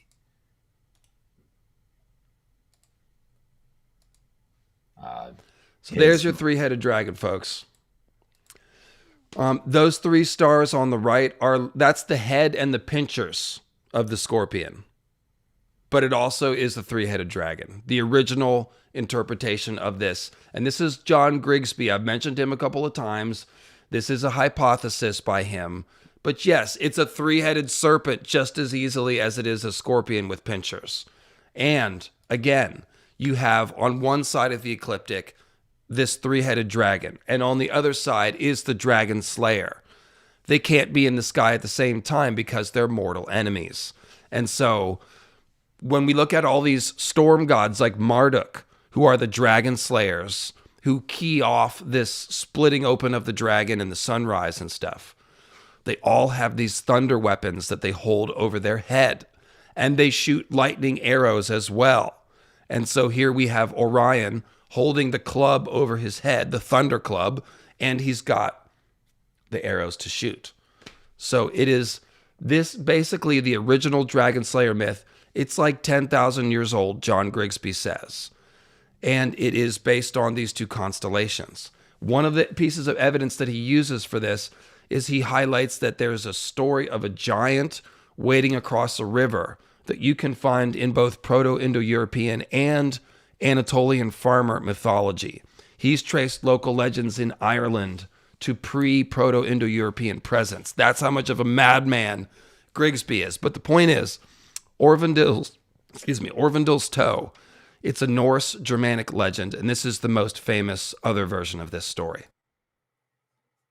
So, Thor, who is a storm god and a warrior god and a giant, all of those things, just like Orion, he is carrying someone. Remember, Orion carries that servant on his back when he's going to the horizon. He's wading across the Aegean Sea to the sunset. He's carrying Hephaestus' servant on his back. Okay, so here we have similar story. Thor is carrying someone on his back. That someone is Orvandil. And they are crossing the river Elvagar. And the Elvagar, it's actually a collection of primordial rivers that run in the Gununga Gap, which is where the first ice and fire and the Ymir the giant manifested from. So this is like the cosmic ocean of chaos that births everything. So the rivers, the primordial rivers in the Gununga Gap, Thor is carrying Orvandil across it. But Orvandil's toe freezes off. And so Thor tosses it into the sky, and it becomes the morning star. And so if you're familiar with Tolkien, the morning star, Venus, is Eärendil. And that is an old Germanic term that is derivative of Orvandal, which is, right, I believe, the Norse term. So what is this story talking? Go ahead. I have a whole huge video coming on Patreon about that at some point. About what? Eärendil, the morning star, the even star, his battle. There originally, it was supposed to be Eärendil coming back to battle Shelob, or not Shelob, but Ungoliant, Shelob's mother. But he changed it to be Samwise versus Shelob in the same idea. But it was very much like a morning star against fighting in the cave of night against the concept of dark. Sam has the shining blade that he fights Shelob with, does he not? Right. And like they actually, instead of Eärendil appearing to do the fighting, he uses the light of Eärendil. Right. Remember, in the cave? And then Beyond that, he goes into the tower of Cirith Ungol, which just means, Ungoliant. It's derivative of Shelob and Ungoliant. And the orcs confuse him for an ancient elven hero, and they're scared and they run. So yeah, it's very much. Oh He made all yeah. those changes. Yeah, so I'm gonna have a Patreon video all about So that. I'm that's really very George like, to have a little confusion thing, like a misinterpretation that actually is a key to like sussing out the original myth that he's changed. So think about Irendil. He is mostly known for guiding the elves across the sea. And he's crossing the stellar sky in his boat. So it's right. again crossing the sea here with this giant. So Orvindil's toe. Here's the point. The giant Thor is Orion, and he's wading across the sea, and he's carrying someone on his back. This is a different interpretation of the stars over Orion. There's a lot of people think this giant is carrying someone on his shoulder, and so that is why Orion has someone on his shoulder as well. And then what we have here is Thor, of course. He also fights a serpent. He fights Jormungandr. So he is another storm god who slays the serpent, and he is clearly tied to Orion as a giant wading across the stream. So when we see Orion, the giant, wading across the stream and associated with this constellation, he's killed by Scorpio. So this is evidence that Scorpio and the dragon should be the same figure, and they are. Like I said, it's right there. So It's also the Roman founding myth. Romulus has to carry Juno across the river. She's disguised as like a hag or something, an old woman, and he carries her across the Tiber River. And because he didn't ignore her and he helped this, old ugly woman who he had no reason to help, she decided it was like a moral test, and she helped him build a city there. And so now we think of Hodor carrying Bran on his shoulder. Okay. And he is a giant. He becomes a great warrior when Bran's skin changes him. And he then becomes a king of winter with ice eyes and the blade of a king of winter. And Hodor is essentially carrying Bran across what river, Sean? The Wall. That's so correct. The Wall is the frozen river of time. We notice we're in kind of like a time warp when we go beyond the Wall. They're back worshiping the faith or the old gods. They still have children of the forest and giants and all these dire wolves and things that don't exist south of the Wall anymore. So they're like back in time. So crossing the frozen river of time, and of course it takes them 3 days, like any good underworld journey. And yeah, it's I knew you were going to go that way with it. You talked about the I'm trying to remember which one that was, but it had to do with Mithras and them going Hodor holding the sword and the torch under the wall. So Mithras, yes, Hodor is doing a Mithras routine down in the crypts, exactly, holding the sword and the torch, which just shows you that like Azor Ahai, who's the more obvious Mithras figure, Jon Snow, Mithras figure, is the same as the King of Winter with the sword and the torch. So it's an underworld warrior. And this could be also seen as like reborn Osiris or Orion hunting in the underworld. It's a very similar concept. So Orvindil is the morning star. Its name means light beam or light wand. And there is a common root word with Eosphorus underneath all of this. So, yeah, there you go. Let's go over to Osiris, since I think that will go well next. Yeah, well, and the Egyptian gods never get as much of a shout out from us as the Norse gods. The Norse gods just fold very well into reading. We But crammed a Egyptian bunch of gods- Egyptian gods in here at the last minute to try to fix that, though. Yeah.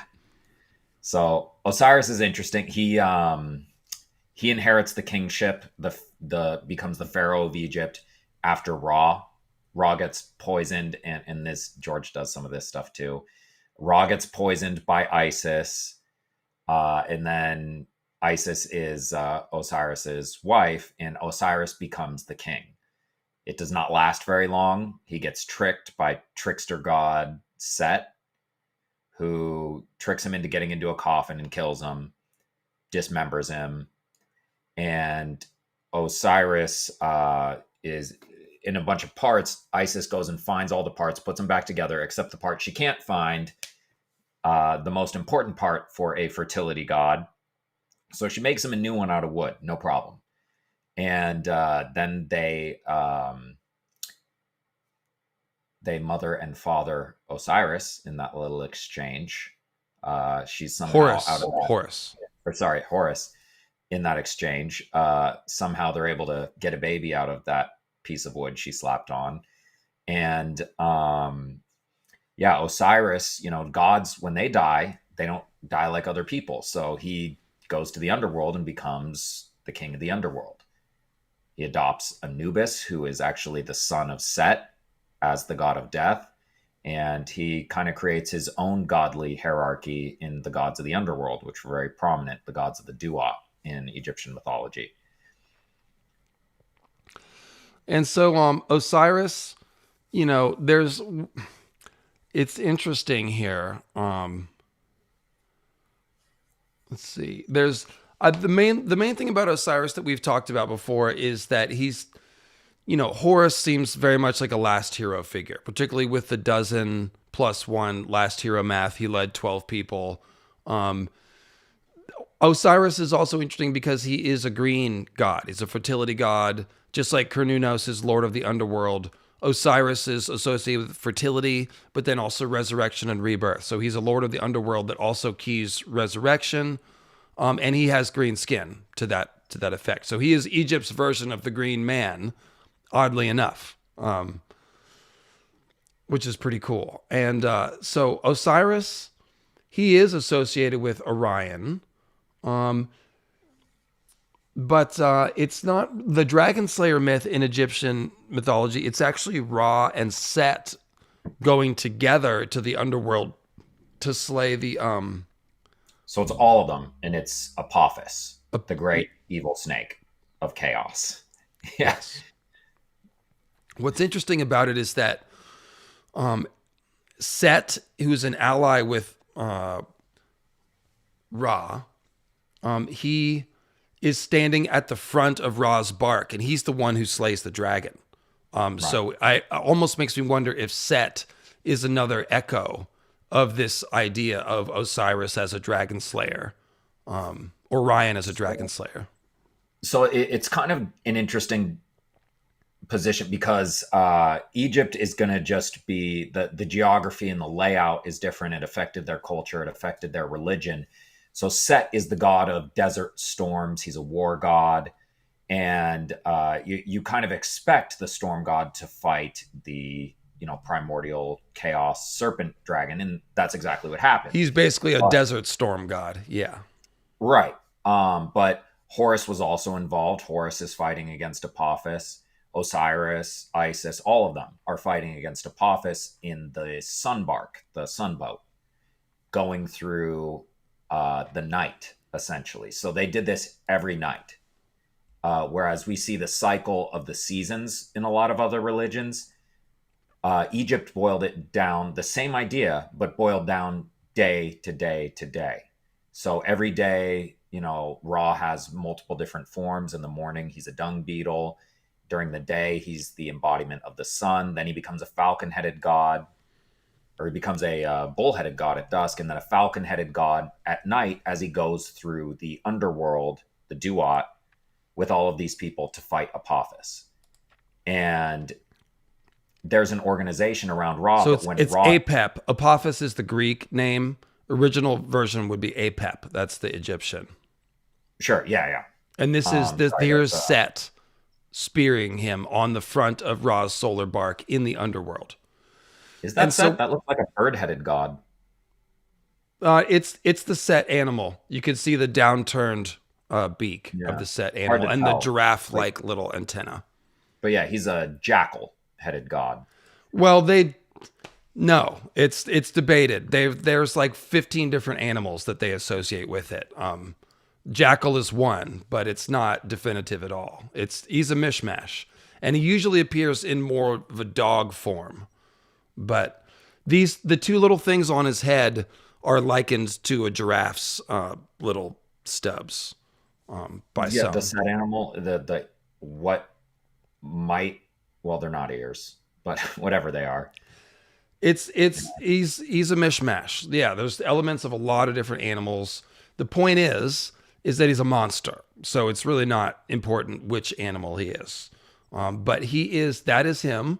And the interesting thing is that they're in the underworld on the solar bark. So what this is dealing with is the cycle of day and night. And this is the sun's journey through the underworld here, slaying the chaos of nighttime so that the sun can then rise again. It's the same idea as that sunrise splitting myth, where the darkness is the chaos dragon, the sun rises and splits it. And so here we have these two gods in the underworld killing the dragon so the sun can rise again. So it's just an echo of the same motif, essentially. But he's in the Osiris pose with the long weapon over his head, or in the Orion pose, rather. So Right. it's kind of like the Jesus Christ pose. It's slightly different. Well, and then of course, Set. What's funny is that is the basic chaos comp myth that we talk about. But then it gets weird largely because we tend to think of Egyptian mythology as like one pantheon, but the reality is it's a bunch of different cults that were thrown together. The Osiris cult taking supremacy over the original religion of Ra is what caused, their mythology to divert to Osiris becoming the king and then becoming the underworld king, because he's a moon god and they associate the moon with night in the underworld. Yeah, there's definitely a lot of fluidity and evolution and consolidation, because it's like many of the world's first civilizations, it coalesced along a long river, just like the Indus Valley. And so originally what you have are a bunch of little towns and settlements that have connection with each other. They're ethnically similar, similar beliefs, but with variation. And then eventually they knit together through the trade network that forms along the river. And sooner or later, they become a civilization. This is the same thing with Tigris and Euphrates and the Sumerian civilization and Indus Valley. So it's a very old story. Yes, that was a Soundgarden reference. And getting back to the Chaos comp, the most obvious Chaos comp in Ice and Fire is Robert and Rhaegar. Robert is the storm god. He slays the dragon. When he hits Rhaegar, we have the astronomy of his rubies falling out of his chest, like moon meteors, stars falling from the sky, or the slain, Oranos, his blood falling to the earth. It's a similar motif. But the point is, they're in the river. So it is, again, it's basically Orion and the three-headed dragon meeting in the middle of the Milky Way and fighting for dominance. So it's a very astronomical myth, a very astronomical version of the Chaos Conf. Go ahead. And the river is called the Trident, the weapon of how many different sea gods? Nord, Poseidon. Like, there are a bunch of different sea gods that all have that trident as their weapon. Is very common. You see them with the trident and a net. And not only that, but it's the Ruby Ford, right? Because of the rubies that fell, but it's specifically in the Red Fork. And it's like, when was it named? Well, it was named long before that, the Red Fork. But for purposes of Robert, it's the Red Fork because a god bled in it. Or for purposes of George, I should say. So Rhaegar bleeds rubies into the Red Fork, and it becomes the Red Fork. And that is very analogous to the Red Sea. What was the thing you said right before that? About the fact that it was the Red Fork of the Trident, or are you talking about the Trident being the weapon of an ocean? The Trident. Okay. I was just going to point out that the Trident is the key to understanding this constellation. Yeah. Well, and of course, they viewed that as an ocean, as a sea, the night sea, the sky. Right. So you've got, basically, by having it be the River Trident where they fight, he's not only calling out the idea of the sea god and the weapons of the sea god, but also this constellation of Scorpio, which is the basis of the three-headed dragon. It looks like a trident. So, pretty cool stuff. Well, and just because, so that we don't fast forward past why we're making these connections, we've talked about Robert being a storm god figure, but Rhaegar is wearing the sigil of a three-headed dragon there. He's very much the primordial serpent dragon in the water.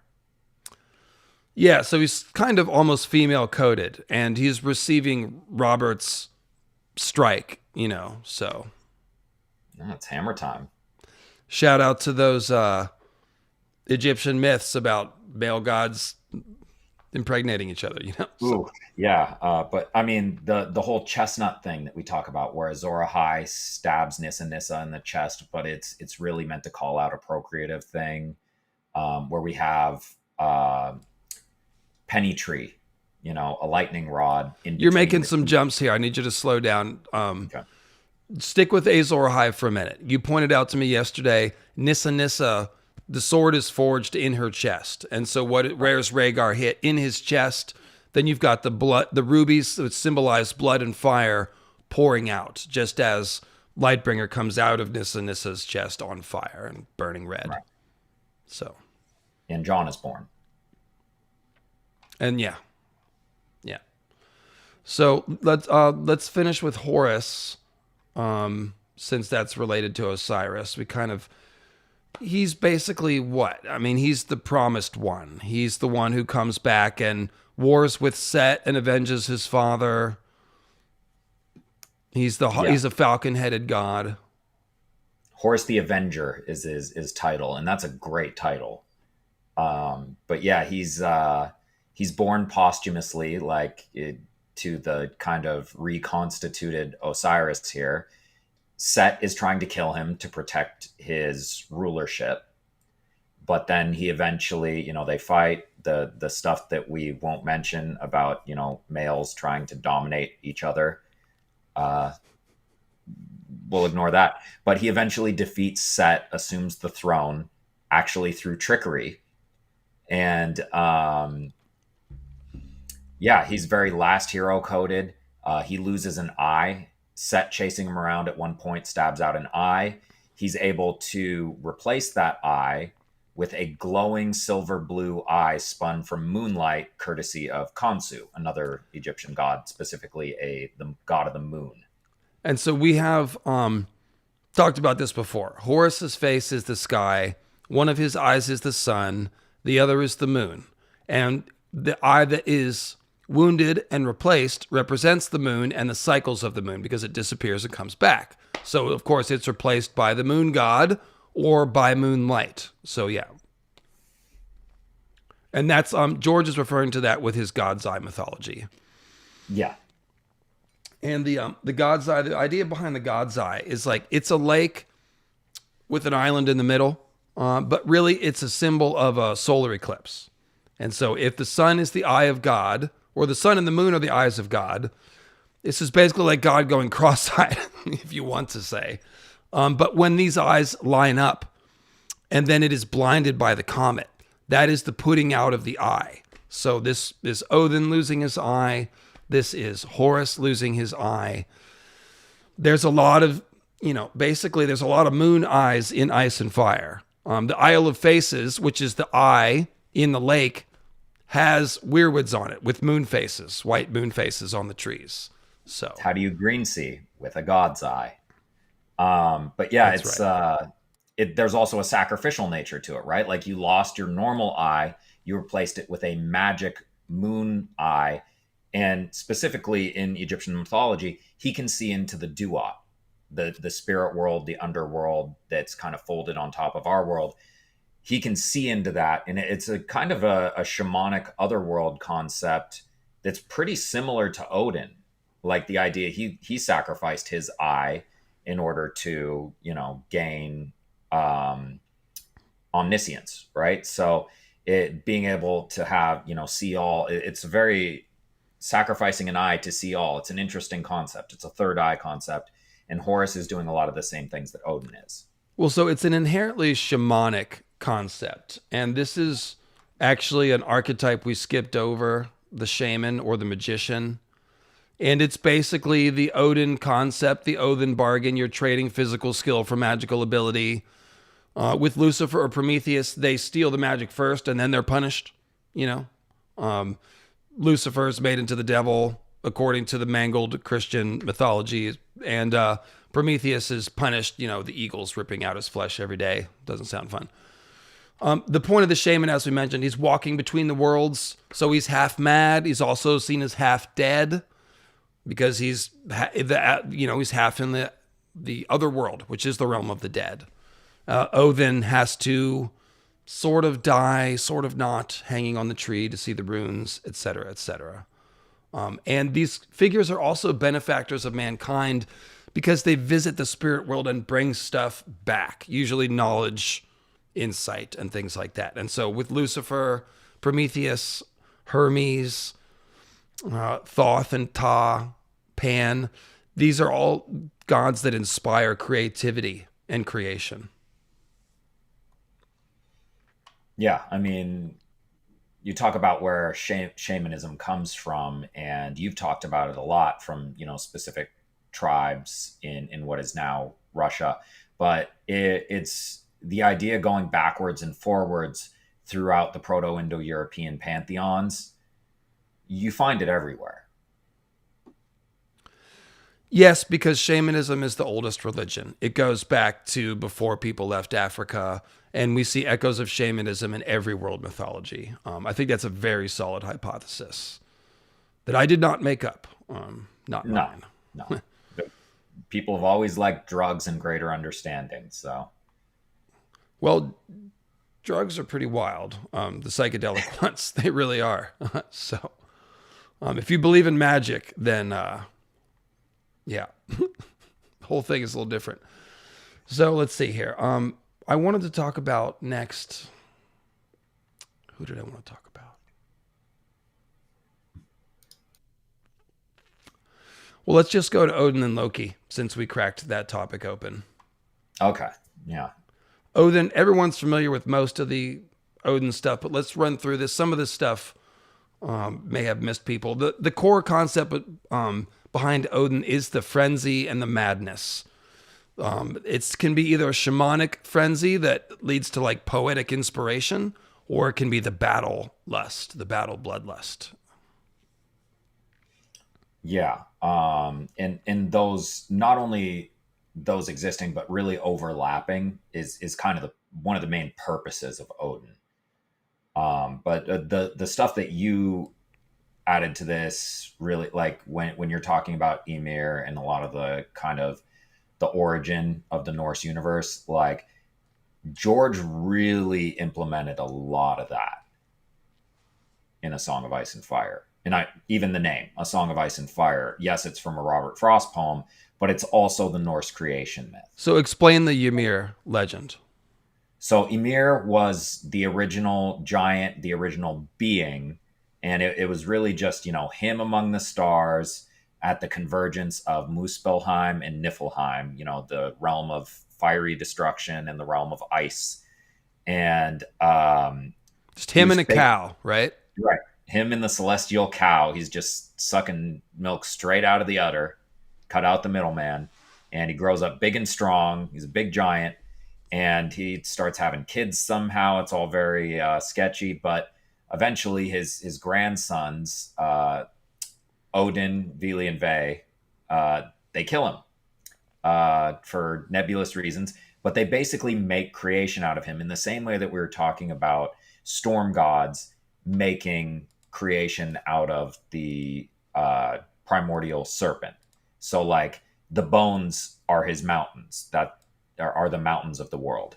They're made out of Ymir's bones. And of course, George has the Bones Mountains.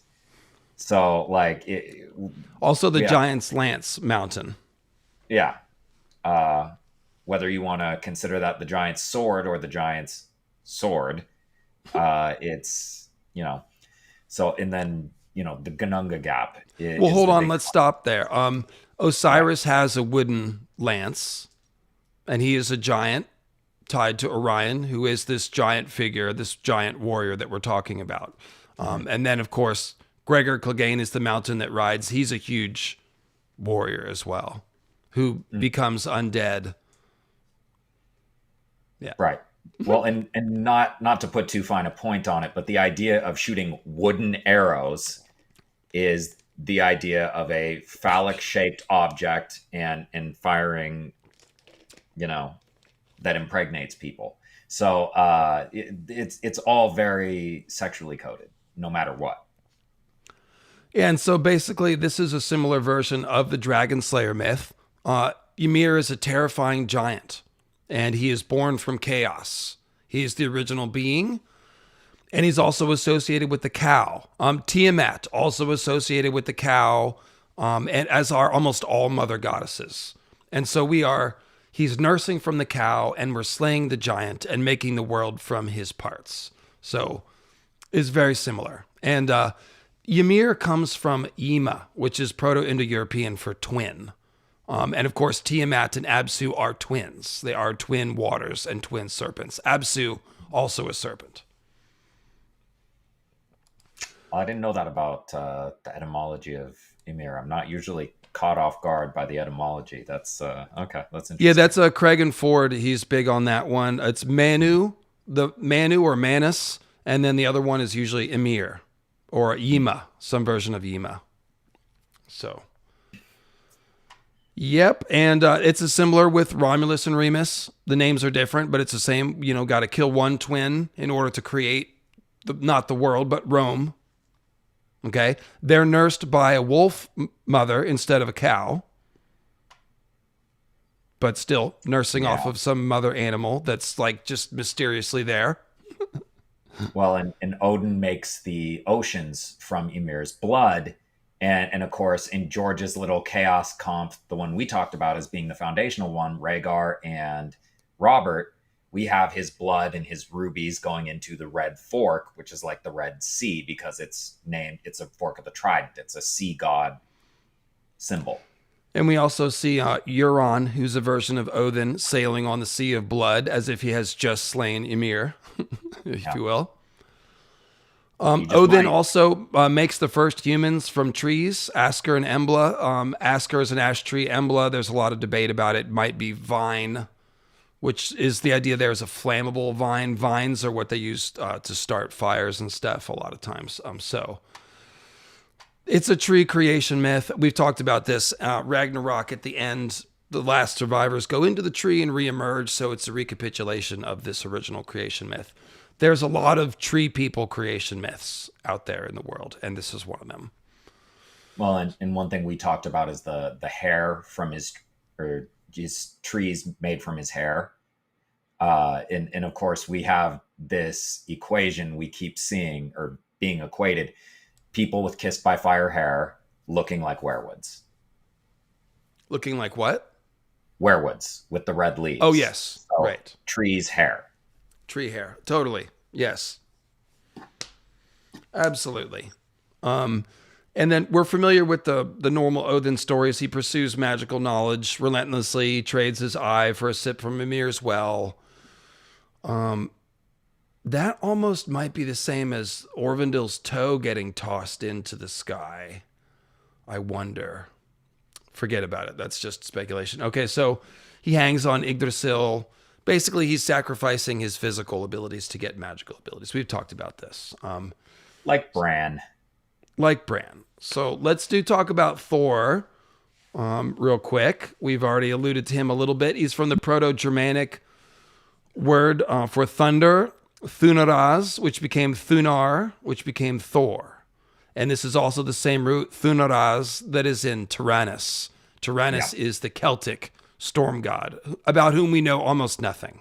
We just know that he is a Celtic storm god. So, and it's still very close to the German word for thunder, and of course, Donar. Donar. Yeah, it's Dundar. Same evolution. It's a Santa chariot. By the way, real quick, there's been a few people in the chat that are trying to add deities to our outline, Sean. I am not able to do this. I am not able to take a name in the chat that I haven't researched and talk about it in the same way that I'm talking about all these, which I have researched. So the place to direct my attention to deities that I have not mentioned, which please do that, would either be in the comments of the video or better yet on Discord, which you can join by becoming a channel member, Squisher, or by joining Patreon.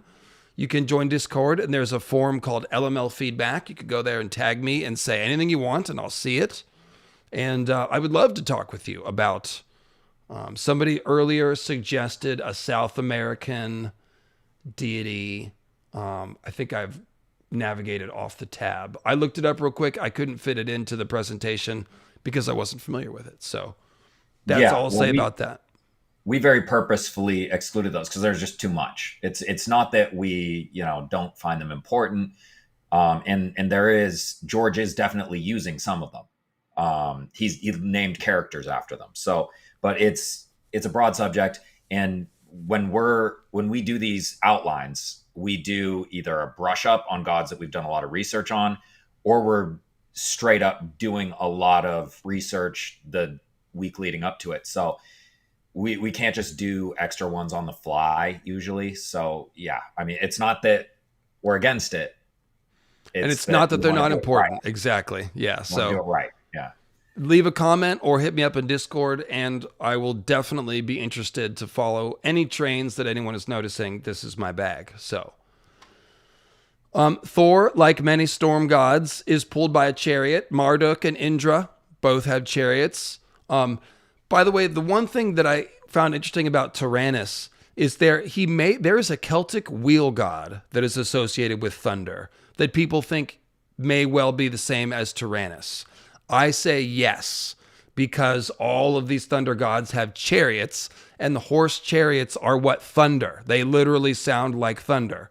So yes, of course, the wheel god is probably the same as Tyrannus, but I don't know. Maybe I'm wrong. That's just speculation. Well, I have to plead ignorance there, but I do want to draw attention to the fact that Apollo has a sun chariot, and he is the son of a sun god, and he's from a different religion where it's likely that he had a lot more storm god connotations, but when he migrated into Greek mythology, that's Zeus's domain. So he slays the mighty python. He does the whole chaos comp thing. He is doing storm god stuff. He has the storm god chariot, all of this stuff, but he can't technically be a storm god in this religion. So we should He's recognize. An archer and a warrior, just like Orion too. Yeah. Well, in both Achilles and Orion, he got killed with his archery. So then, Ophiuchus is another echo. So Ophiuchus, he is a giant who is wrestling the serpent. His name means serpent bearer. In some, the serpent is his friend, or he's wrestling it, but he's associated with Asclepius. So this means the healing power that is associated with snakes. Think of the rod of Asclepius. Asclepius is the son of Apollo. They are both healers, okay? So Ophiuchus, the interesting thing about Ophiuchus, not only does he wrestle the serpent, just like all these Orion warrior figures slay serpents, he stands on Scorpio. Scorpio is right at his foot, as if it is stinging his foot. So there is no doubt to me that this is overlapping myth. Orion being stung by the scorpion, and Ophiuchus standing next to the scorpion, but also wrestling a serpent. This is all different versions of the same story. So, did you see the remake of Clash of the Titans? No. Okay, well, they ride giant scorpions to fight the serpent-like Kraken. That's why, because Ophiuchus looks like he's standing on the scorpion. There's a Bible verse about treading on snakes and scorpions. That's also referring to Ophiuchus, who wrestles the serpent and treads on the scorpion from your point of view. Right. And the scorpion used to be a dragon. Exactly. And I want to remind everybody, so this is, you go over a lot of this in your, what's the, all of the astronomical constellations. What's the Zodiac Children of Garth the Green? Zodiac. You go over that in your Zodiac Children of Garth the Green. That was back in the podcast days. Long time ago. Yeah. Go listen to it. Go listen to it. I don't think that's up on your YouTube channel, is it? I think it is. I think it's a Green Zombies one. Oh, okay. Yeah, it should be in the Green Zombies playlist. Yeah. And it's it looks like Ophiuchus, but I hear people say Ophiuchus, so I don't know which one it is. It's probably slightly different if you heard an ancient Greek say it. So yeah, that's just a lot of Orion mythology underneath all of this, because that's the original myth is astronomical. You know, the giant warrior fighting the serpent. But like over time, some people are going to hear the story and it's not going to be connected with the astronomy anymore. And so they will reapply the meaning of the warrior and the dragon to a different setting. And then it becomes different. But you can see the underlying, it always goes back to Orion in some way. So, do we need to talk about Thor's 3 impossible challenges? Just in the context, I think that it reinforces his storm god stuff. Like one of them was, basically wrestling a primordial serpent dragon, Jormungandr, when he lifted the house cat, drained the horn of ale. Like, that's, fighting the ocean serpent type Right. stuff. Right. And the wrestling an old woman, again, where it's just the fighting aspect of it. Well, he's fighting for immortality at that point. He's trying to defeat old age, which you can't do. But we see often these heroes are questing for that. Right.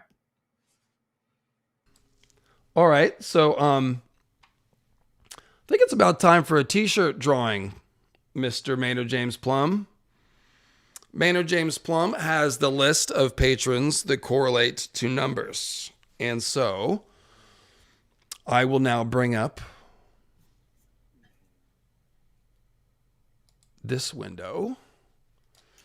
Now, Maynard Plum, who I'm in contact with on my phone, what I need you to do, we've got 2 drawings, and there are a different number of entrants in each one. And if you would message me how many should be in the first and the second one, so I can do each of them with the correct number of entrants. And while Maynard is sending me that information, we will do a little bit more, just so there's not dead air. But let's see. Who would be good to talk about in conjunction with what we just said?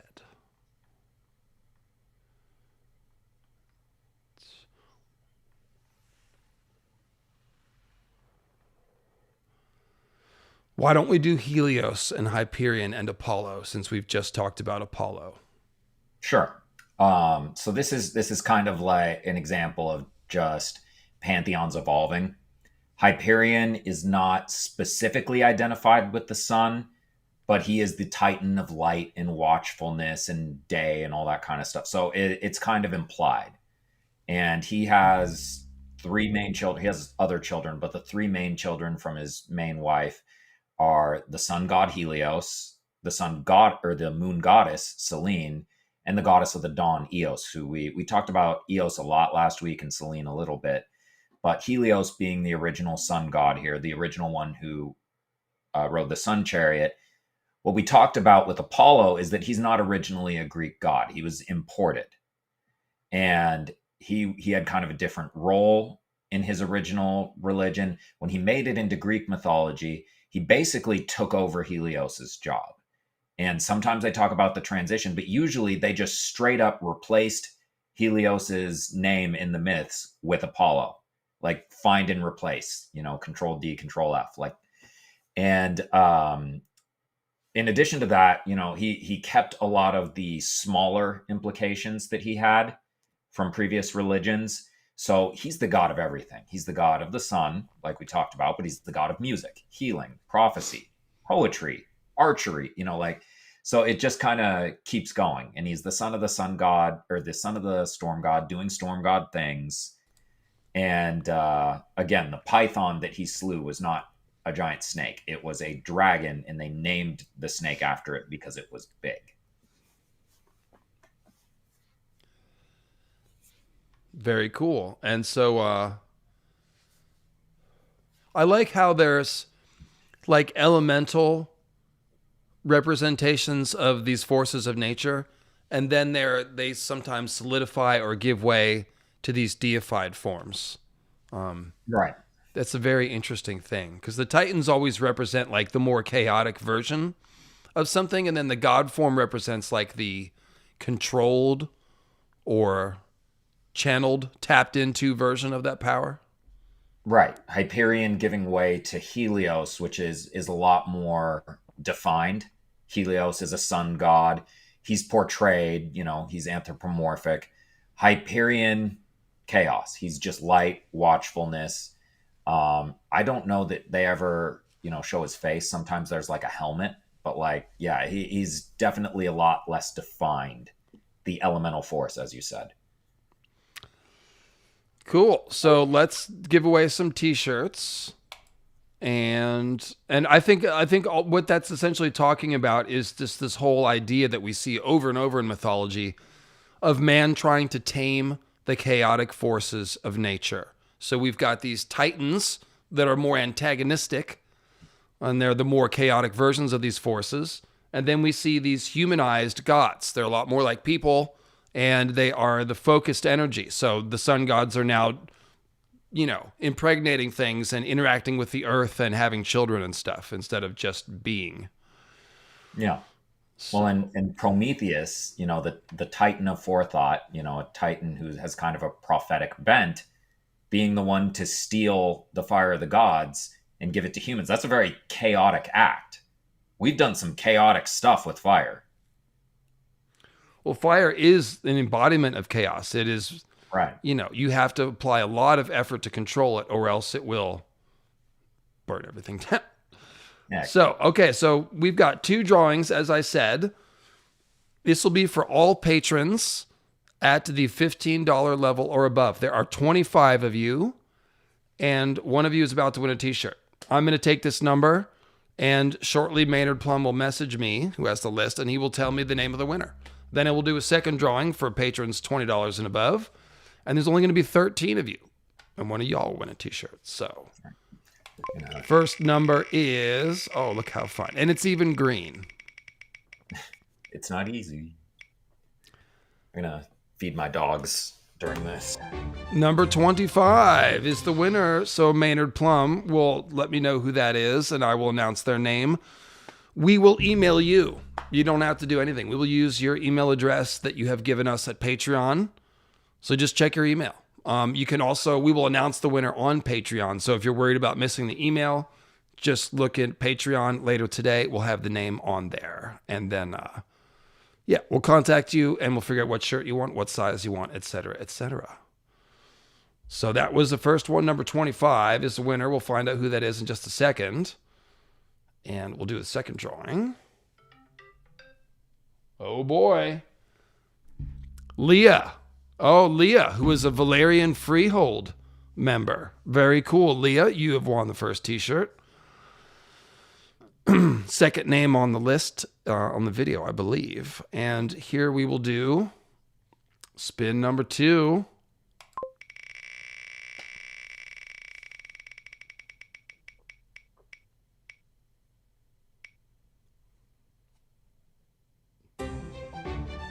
Number 1. This thing is rigged. It's rigged. Sorry, a little too much NBA draft lottery coverage lately. I've been intaking. So there is our second winner, and we'll see who that is in just a moment. But congratulations, Leah, for sure. Longtime patron, big supporter. Ricky and John. Ricky and John, that is our second winner. What patron level are they, Mr. Plum? Oh, they're Great Empire of the Dawn patron. Wow. Okay. I swear this is not rigged. I swear we did not give away patrons to the people giving us the most money on purpose. Just like the NBA draft lottery, man. Oh, boy. Oh, boy. Some of y'all know what I'm talking about. Okay. Sports ball. It's sports ball thing. But those are our winners. Leah and Ricky and John, and we'll do one of those every month. So again, there's you got a pretty decent chance to win there, and we'll do this every month. Keep giving them away, We'll probably avoid, if we get a duplicate, we'll probably spin again, I guess, so we can spread it around. And then if those tiers expand, we'll do more t-shirt giveaways so that we keep the odds, winnable. And there you go. So thank you. Stuff. The Mavs get a free t-shirt. That's right. Well played. Well played, Lemon. So there you go. I would like to talk about, while Sean is gone, I will grab a little somebody off of this. Let's go with Gobanus. So I mentioned Gobanus. He is the Celtic god of smithing. We don't know much about the Celtic gods. They grew into the Welsh and Irish gods, mostly. Of course, it's not a direct thing. When the Celtic peoples took their beliefs and migrated into Ireland and Britain, there were already people there, Anatolian farmer descent, who had their own beliefs. So Welsh mythology is going to be a mix of those Celtic ideas and the local folklore that was already there. Similarly, Welsh mythology, which is really ancient British mythology, will be a result of a mixing of culture. But Celtic mythology did give way to Welsh and Irish myth. And so Gobanus, the Celtic smithing god, appears as Gobniu or Goibniu in Irish and Gofanan in Welsh. Same fellow. And the smithing is very important because the Celts, their culture grew up. Yeah, Brythonic, I should say. Thank you, Yensid. British is the modern. Brythonic, it would be Celtic Brythonic. And so, what was I saying?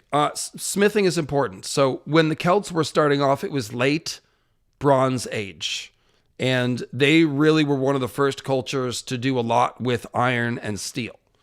And so what happened is the PIE root word for Gobniu, which means the smith, is thought to potentially derive from a PIE root word, which means to bend, as in hammering copper, because that's how you make copper weapons. You hammer it and bend it. So later the Celts became more associated with ironworking, and then their smith became a fire god who was working with, forging. So that is what we know of Gobanus. He was so popular that the Romans adopted him. So you can see him referred to as a Celtic Romano deity. That's him. And I mentioned Tyrannus already. The root word Tyranno is to thunder, and that's from a PIE root word. One interesting thing about Tyrannus is that the Romans said that the Celts sacrificed people to Tyrannus in a wooden box, so kind of like a wicker man. And that leads me to Cernunnos, who is a Celtic god. He's the green man, the stag man of Celtic mythology. Most of what we think we know about Cernunnos is actually very modern interpretation and pagan folklore. We don't know much about original Cernunnos. He does seem to be a psychopomp figure. He's holding the torque and he's appearing with the serpent. The torque is a symbol of life or eternal life, and the serpent is a symbol of resurrection. And he's on that Gundestrup cauldron, which is influenced by Bran's cauldron, which also has resurrection ideas associated with it. The other cauldron idea is endless bounty. So, for example, the Dagda's cauldron, it's known for satisfying everyone. No one leaves unsatisfied when they drink from the Dagda's cauldron. Oh. No, he said, are you thirsty? Are your waters pent up? What's going on?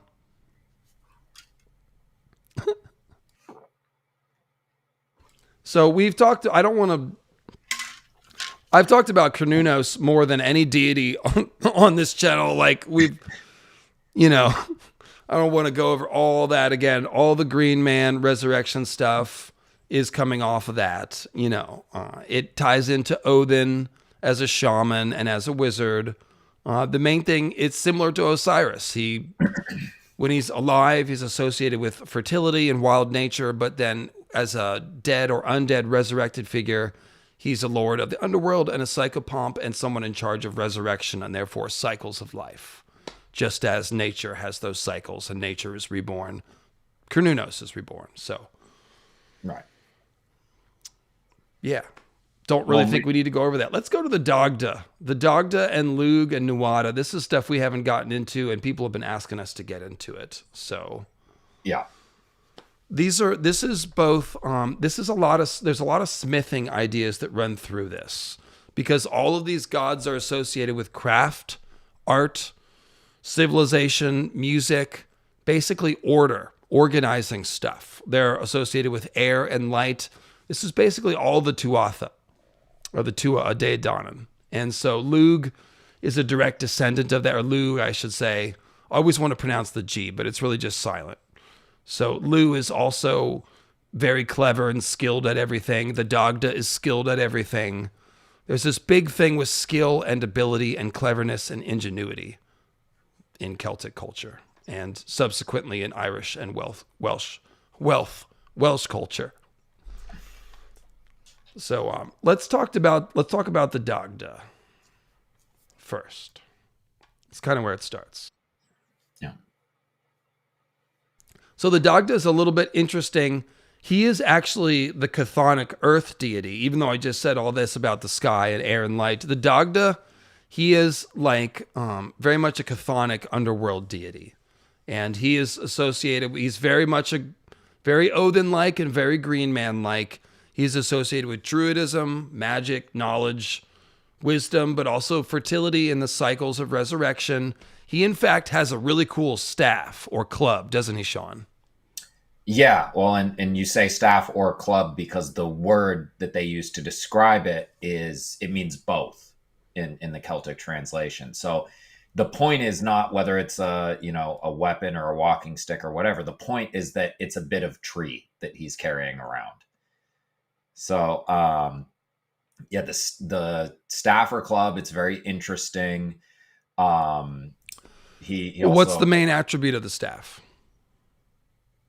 It has two ends, right? Yeah. And I totally just lost my train of thought. Could you take that? You were already going to jump to the next thing. You got to slow down. So the staff has two ends, and one end gives life and the other kills. And they are basically order and chaos. That's what they are representing. And they are opposite ends, as you say, of this cosmic world tree, which is really what he's carrying around.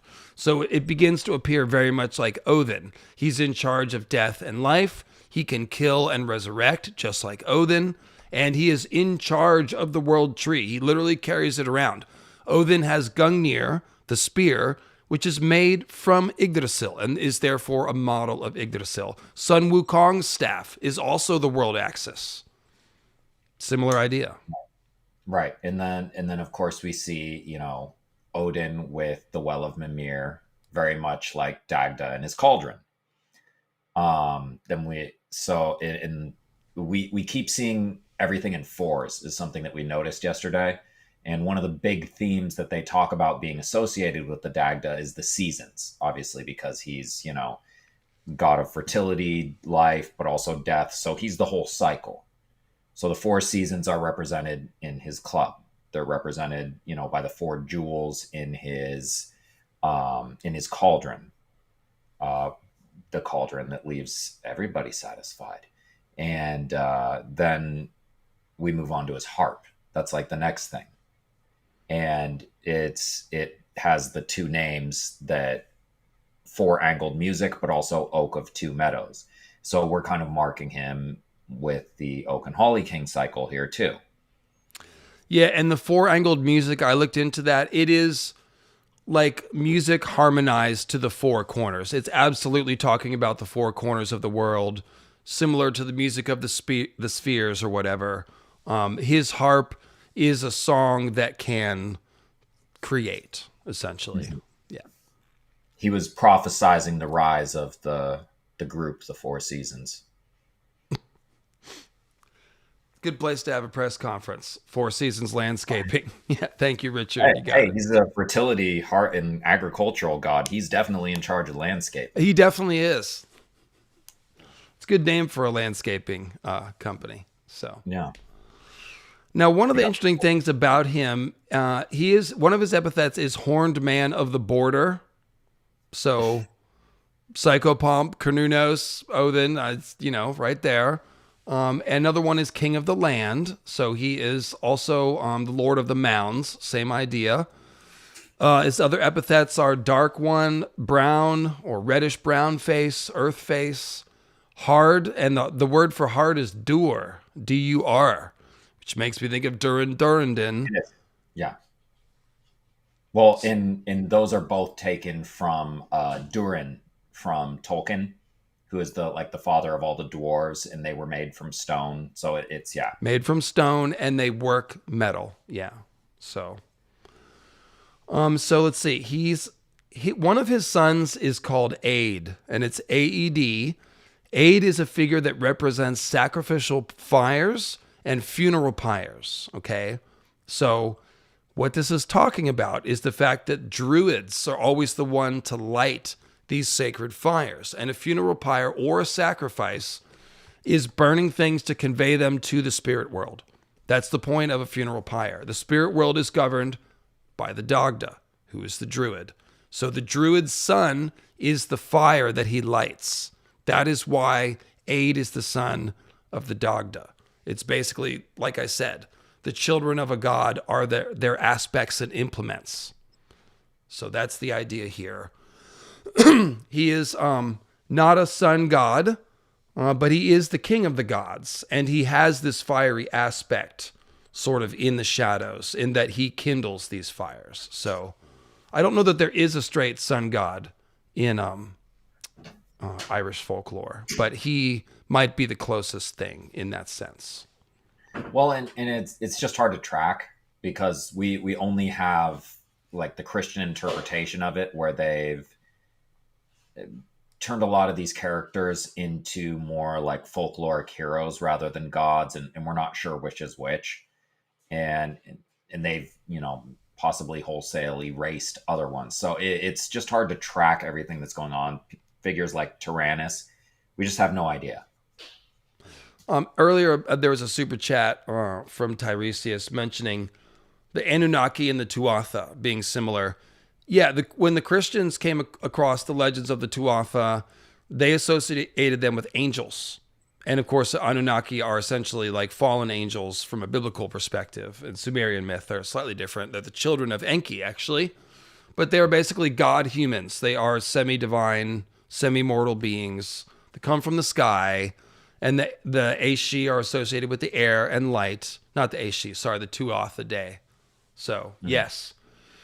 It is similar. And Aed is actually still a name, which means fire. Yeah, so it's still a name that's used. And that's where it comes from, essentially. Somebody else was asking me about Zoroastrian influences.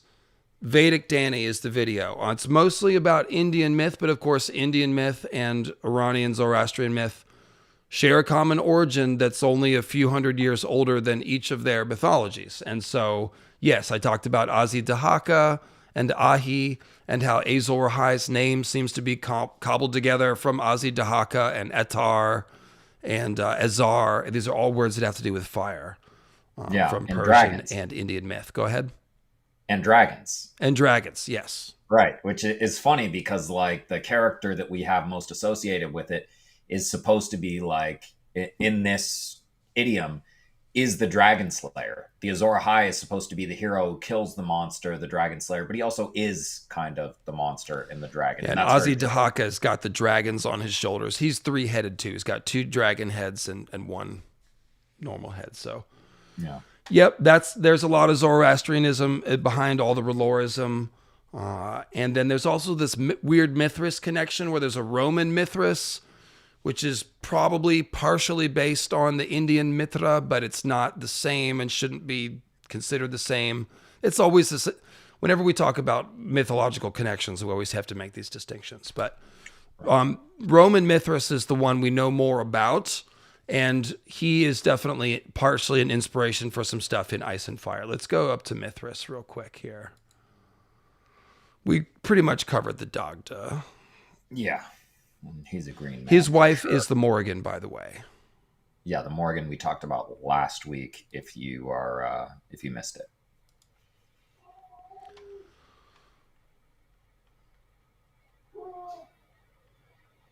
What was I trying to get?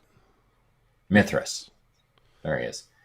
Okay, so we talk about him originally as Zoroastrian deity, although, like you mentioned, it really probably goes back further to, the Vedas in India. He was co-opted by the Roman legions. They based a warrior cult around him. If you're familiar with the idea of a nativity scene, it's based on the idea of a Mithraeum, which is where the most famous act of Mithras is depicted, where he is sacrificing the lunar white bull that is part of him in order to be reborn into the real world and to rejuvenate the land. So the blood of the bull is what waters the land and brings back the fertility and saves the world and all of that. And him, crying as he, sacrifices this white bull is depicted in the Mithraeums, and that's all over the Roman Empire. They started putting those everywhere. And very notably, there is a Mithraeum in Hadrian's Wall, which is what George's wall is largely based on.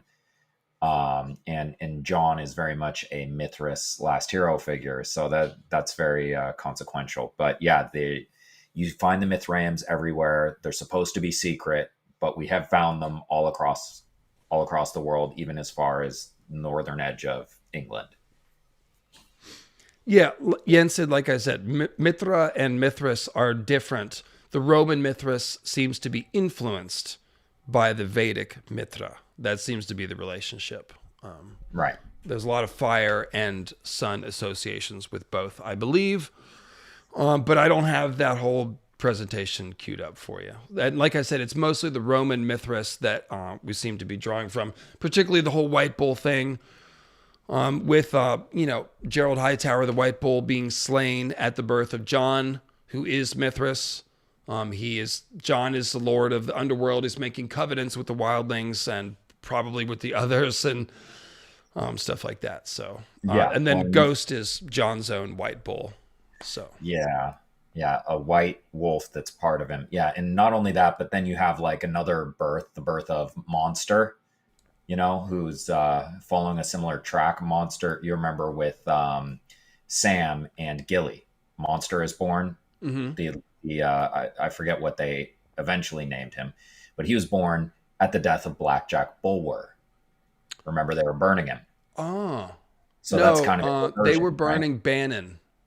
Bannon, right? But Blackjack Bulwer died there, right? And then we have other bulls. Gendry. Don't get too attached. I think Gendry might make it out. Maybe. It's hard to say, because he would definitely very much fit in that idiom of, sacrificing a bull. In the show, obviously, Gendry became Lord of Storm's End, but I think that role is likely to be filled by Edric Storm rather than Gendry. Chat, who do you support in the Gendry versus Edric Storm succession war? Yeah, because they combine the characters in the show. So in the books, which is which, guys?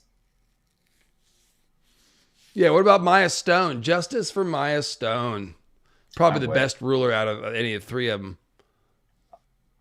Yeah, I like her the most as a character. She's at least capable of doing stuff. Edric Storm is noble on both sides. That's true. Good lad. He's very nice to Arya, very patient, even when Arya's being kind of snippy and stuff. Like, he's really chill. That's Edric Dane. Oh, that's Edric Dane. You're right. Yeah. Edric Storm, we see him tutoring with Davos's. Shireen. Yeah, and Davos's son. Cool. He also ran him over. He ran Davos over. That was funny. That was like his introduction to Davos, as he was running through a yard and he just ran him over. You guys, no, you're killing me. Please don't try to correct what I'm saying. It's not correct to say that Mithras is also of Indian origin. I just explained it.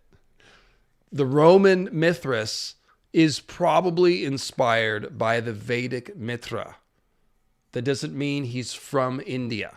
It's not the same. And we don't know. So we always have to say all of this with a probably and we think. So please be careful. But like I'm taking effort to say these things very carefully. So when you make the black and white version of the statement in the chat, that's why it like kind of gets me. Like, no, I'm trying to carefully say this so that I don't miseducate people and people don't leave here and go, oh yeah, they're the same person. They're not the same. Because remember, none of these are real. These are all creations. So when we say, is this God the same as that God? We're really just saying, how similar are they? Like, if they have different names, they're different gods. Like, Gofanon and Goibniu are not the same God. One is a Welsh god, and one is an Irish god. And if you ask a Welshman, you know what I mean? They're going to be like, screw that Goibniu guy. His name's Gofanon. What are you talking about? So, but they are the same character because they have the same attributes. It's the same archetype. But they will have differences because they have, each culture is going to attach different little social and cultural attributes to them, which match their culture. So that's why it's important to talk about this stuff with a certain amount of delicacy and not to do the like shitty comparative mythology thing of just saying they're all the same, they're all the same. They, in one sense they are, but in another very important sense they are different. So it's the concepts that are the same, the figures are different. So to kind of give an example of what's going on there is Mithras became a completely distinct character in Roman mythology to the point where they said he was a son of Saturn. So that is not, like they've adopted him as their own. They've put him in the pantheon. He is no longer a Zoroastrian figure. He is no longer, if he was an Indian figure, he's a completely separate figure, and we have to look at him separately. Is the point. Or another good example of this is the way that the Greeks and Egyptians dealt with syncretism. Okay, so when they compared their pantheons, they found correlations. And they say, oh, you refer to this concept as this. We have a different name for this concept. They're pretty similar. And then they would create a new god that has both names meshed together. Or they would just say, the Greeks know this god by this name, or the Egyptians know our god by this name. So they're essentially saying, hey, these are the same concepts, but they're not the same figures exactly. So it's like, you always have to remember that it's talking about the same concepts, but with like slightly different figures attached to them, sometimes very different figures. But sorry, I don't mean to get all preachy. I want to be careful about this because there's a lot of sloppy comparative mythology that oversimplifies based on the similarities and does not pay enough attention to the differences. So yeah, I'll climb off my podium now. Yeah, that's how you get really aggressive, angry comments in the YouTube video about people who are telling you you're wrong when you're trying to just make a point. But yeah, that's why we're careful. So anyway, I'm sorry. I didn't mean to yell at anyone in the chat. So what else do we need to say about Mithras? He lives underground. The Mithraims are always underground. And so that's why we see Hodor doing a Mithras thing, walking through the tunnels with the sword and the torch. Yeah, and they're portraying a very specific event. It's kind of what nativities evolved from, which I should say. And Mithras has a lot in common with Jesus. So like the idea is, they're portraying a specific event that he's most famous for, the sacrifice of the white bull, that happened while he was in the underworld. So it has to be underground. And he spent 3 days in the underworld before he was resurrected. By sacrificing that white bull, he was able to resurrect and rejuvenate the earth with its blood. And it was a lunar bull. So we're seeing kind of the same pantomime again. Yeah, and I even wonder when you think about the bull slaying scene, always has the zodiacal, or usually has the zodiacal constellations in a band across the top. So, guess who Mithras looks like? I hate to say it. He also had 12 disciples and was born on December 25th. So this is Osiris again. Again. Like Osiris stands like atop the ecliptic. Like it's in a band around him essentially. No, is it atop or below? It must be atop because it's his feet that are in the stream. Yeah, so he's just above the ecliptic. But yeah, the bull is right next to Orion. I said Osiris. I meant Orion. I'm so sorry. I meant Orion, the constellation Orion. Oh, I heard Orion anyway. Yeah, Okay. anytime we're Yeah. dealing with the zodiac, I hear Orion. Yeah, he's right next to Taurus. He's chasing Taurus in some versions. So that's probably Mithras slaying the bull, at this important intersection of the Milky Way and the zodiacal band where Orion, the great warrior, sits. And of course, Orion, he's dead. He's a lord of the underworld figure like Osiris, like Mithras. He's got the magic weapons. Mithras has a sword and a torch. Remember, Orion's sword that hangs at his belt is also known as the Venus Mirror. So it is a nebula sword that is associated with Venus and thus Lightbringer. So, George is putting these ideas together with his concepts, but Yeah, Mithras is similar. He's got a sword and a torch, or a flaming sword, and he is rockborn. That's another common depiction of Mithras bursting out of an egg, a cosmic egg that's a rock. So we talk about the dragons being born from stone eggs. Again, we have an Azor High dragon conflation with Mithras, and you're out of focus again. I'm gonna hang up and call back. Sorry. So there you go. Mithras, probably also Orion. 1 foot on the ground and 1 knee on the bull's back. Yeah, that is an interesting, it is a very specific pose. You're right about that.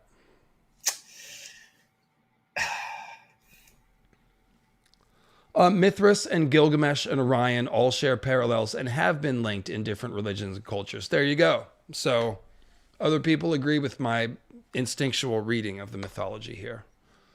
Yeah, and I mean, whether there's legitimate evidence that they're connected in terms of physical mythologies, we're seeing similar roles. We're seeing them outlined in the stars in similar ways, and they are playing the same archetypes in stories that explain the basic questions. And I also should, just to give you guys a full picture of how these myths evolve, it's not just the idea of like there's an original culture with a myth, and then they split, and those myths split, and they evolve, and thousands of years later we can compare them. They also talk to each other at various points. These cultures split apart, and hundreds of years later their descendants meet. Like the Celtic peoples and the Germanic tribes are right up against each other. They are both coming from Bel Beaker, but just hundreds of years ago. So that's why the Celtic Wodenaz, who becomes Odin, is similar to the Dagda, who comes from Celtic folklore originally. So the thing I want to point out is not only do they split, but they compare notes, especially in the Middle East. So these Greek gods are occasionally being harmonized with different versions of them from Sumeria and Egypt and other places. So not all of the similarities come from a common origin. Some of them are later crosstalk when the cultures meet and they go, oh, those gods are similar. And one culture likes the spin of the other god or the cut of the other god's jib and adapts theirs to be a little more like it. Or you said Apollo gets absorbed, but they already have Zeus. So Apollo changes a little bit. Yeah. Well, and another big thing that they had a problem with was that the domains of early Pan and Apollo were very similar. They were both very much associated with music and healing and all these things. And so there's a myth where they have a music competition about it. Really? Yeah. Yeah. So, and then it's, who's the guy Midas, who turns stuff to gold. He was, he judged the music competition between Apollo and Pan, and Apollo won. So he's the god of music. But, of the people judging, Midas says, I don't know, Pan sounded pretty good. So Apollo gave him donkey ears because he must be an ass. And yeah, he hid them forever under a hat. But they see these things just like we do. They see the commonalities. they see sometimes when these gods are overlapping, and they do something about it. They mash them together, and they do syncretism. Yeah, so that's cool. So the older version of Pan is more like Cernunnos. Is more like a green man Osiris figure, but he gets reduced a little bit to just a satyr playing his pipes. Right. As civilization became more prevalent in the balance of humanity with nature became less of a prevalent theme, Pan became less important. But yeah, he was the god of a lot of different things, as you would expect your green man to be, like Odin, like Cernunnos, like the Dagda, like they're representing a lot of different things when they're a god of nature. And one of the things is paths going through the forest. What they would do is at crossroads they would put these stone busts of Pan, and they were called Herms. And so Pan of the Herms, represented on these crossroads, it became an epithet of him. So when you started talking about Herms, you would be referring to Pan. And then eventually, these crossroads, this messenger traveling stuff evolved into a completely separate god, Hermes.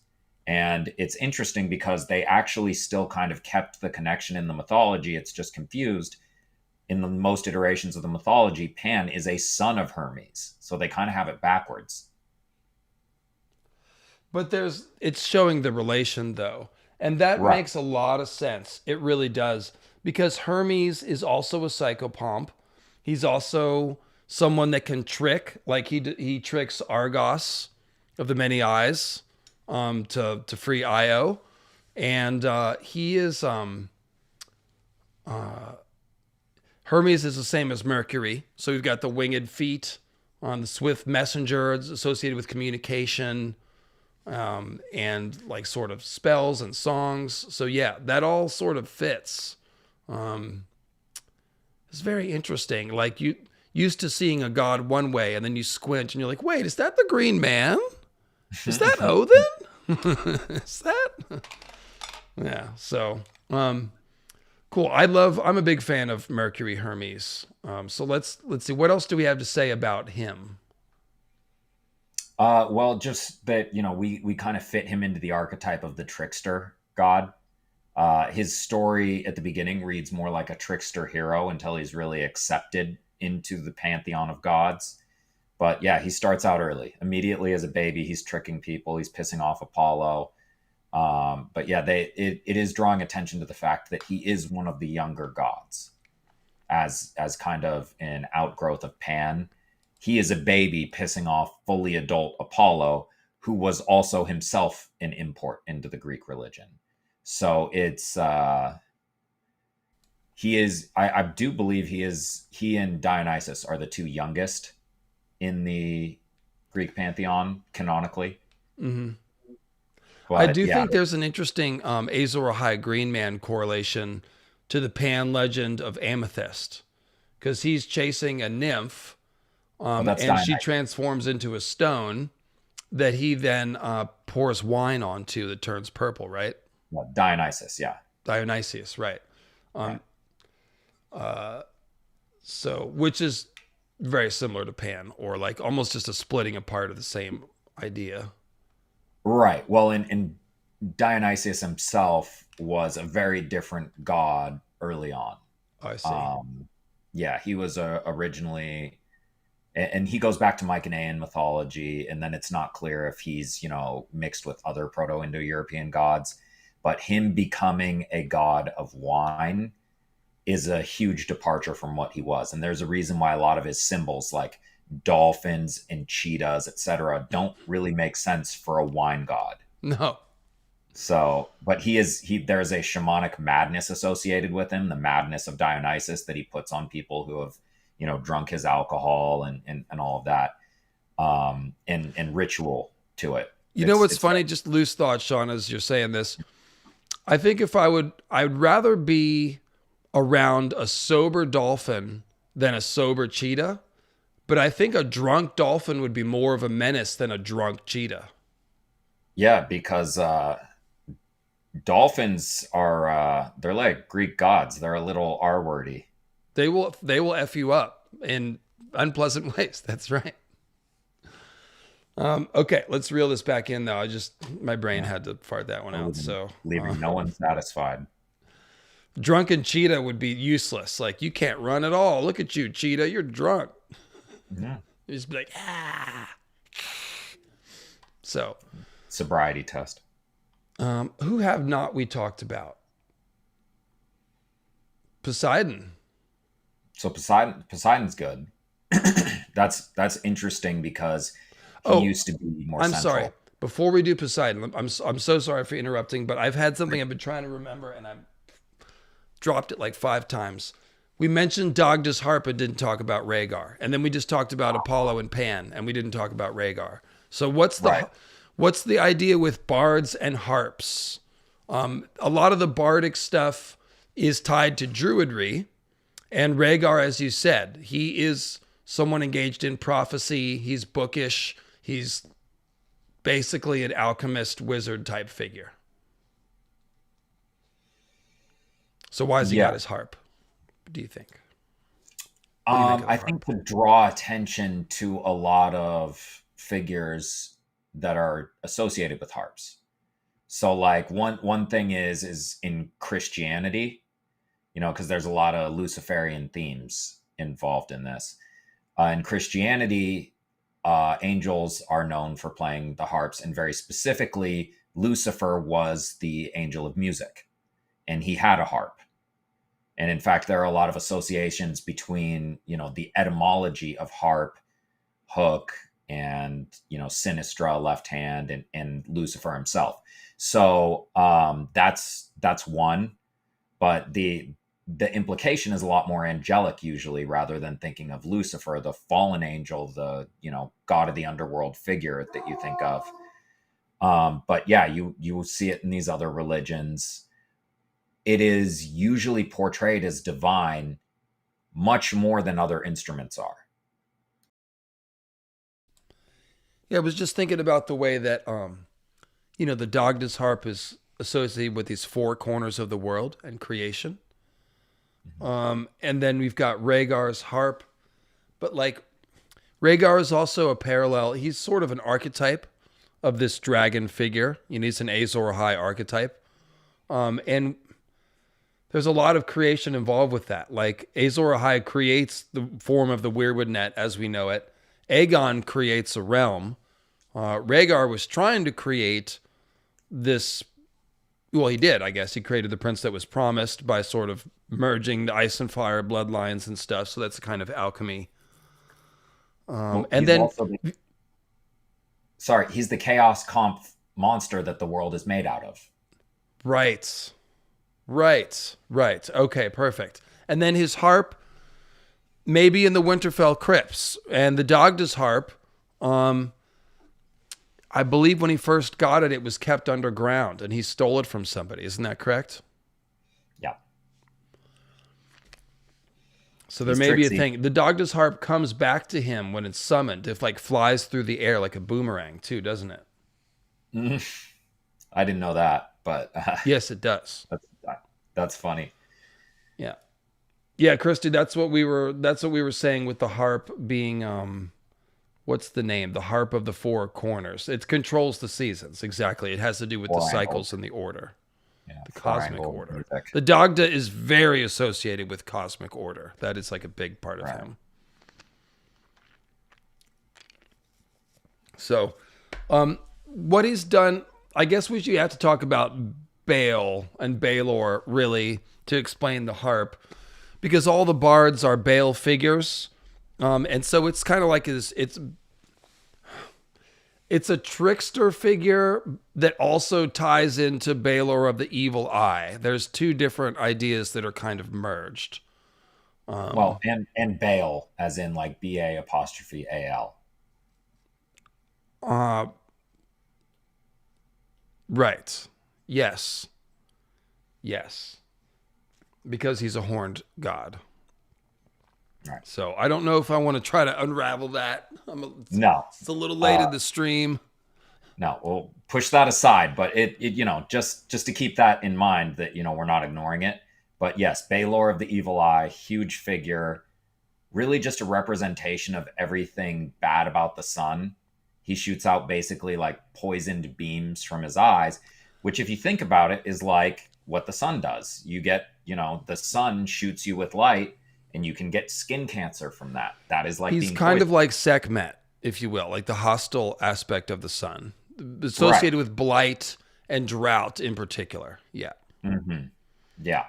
So I know what I want to say about Baelor, which is explaining the Maiden Vault. That's what we should do. So let's talk about Lugh and Baelor. I mentioned Lugh. He is very much the hero of Irish folklore. He is the big hero. He's the one that avenges the wrongs. And there's this prophecy thing, which we see in a few of these stories, where there's an old god like Ornos who's afraid of his descendants killing them. And so he's killing his own descendants or eating them or imprisoning them. We see this motif in a lot of different ways. And this is the Baelor version goes like this.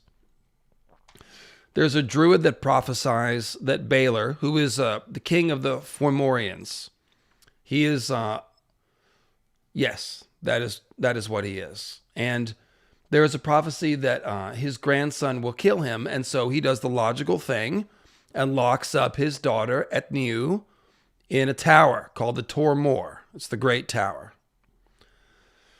And so, of course, in Ice and Fire, Baelor Targaryen,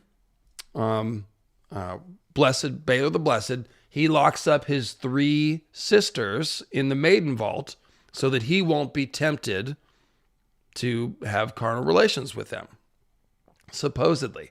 And of course, one of those is Dana the Defiant, whose son is Daemon Blackfire. And Daemon Blackfire causes, of course, a civil war within the Targaryen family. So that is very much like Lugh coming back to kill his grandfather, Baelor, which he does, because let me finish the story, and then you can add your bit. So Etniu's locked up in the tower. Now, how does she get pregnant? Well, Baelor, being kind of malicious, he steals the cow of endless nourishment from a two-a-day farmer. And that farmer has a name that's very unpronounceable. And so we're just calling him the farmer. And the farmer, out of revenge, he calls upon a Leannan she. Remember, we talked about the Leannan she last week as the influence or the inspiration for Night's Queen and Lyanna Stark, Fairy Queen, Temptress. It's kind of like a succubus a little bit. He calls upon a Leannan she named Birog, who transports him to the tower so he can impregnate Etniu, Baelor's daughter. That'll show him. And of course, their child is Lugh. And Lugh is smuggled away from Baelor and kept safe and raised in secret.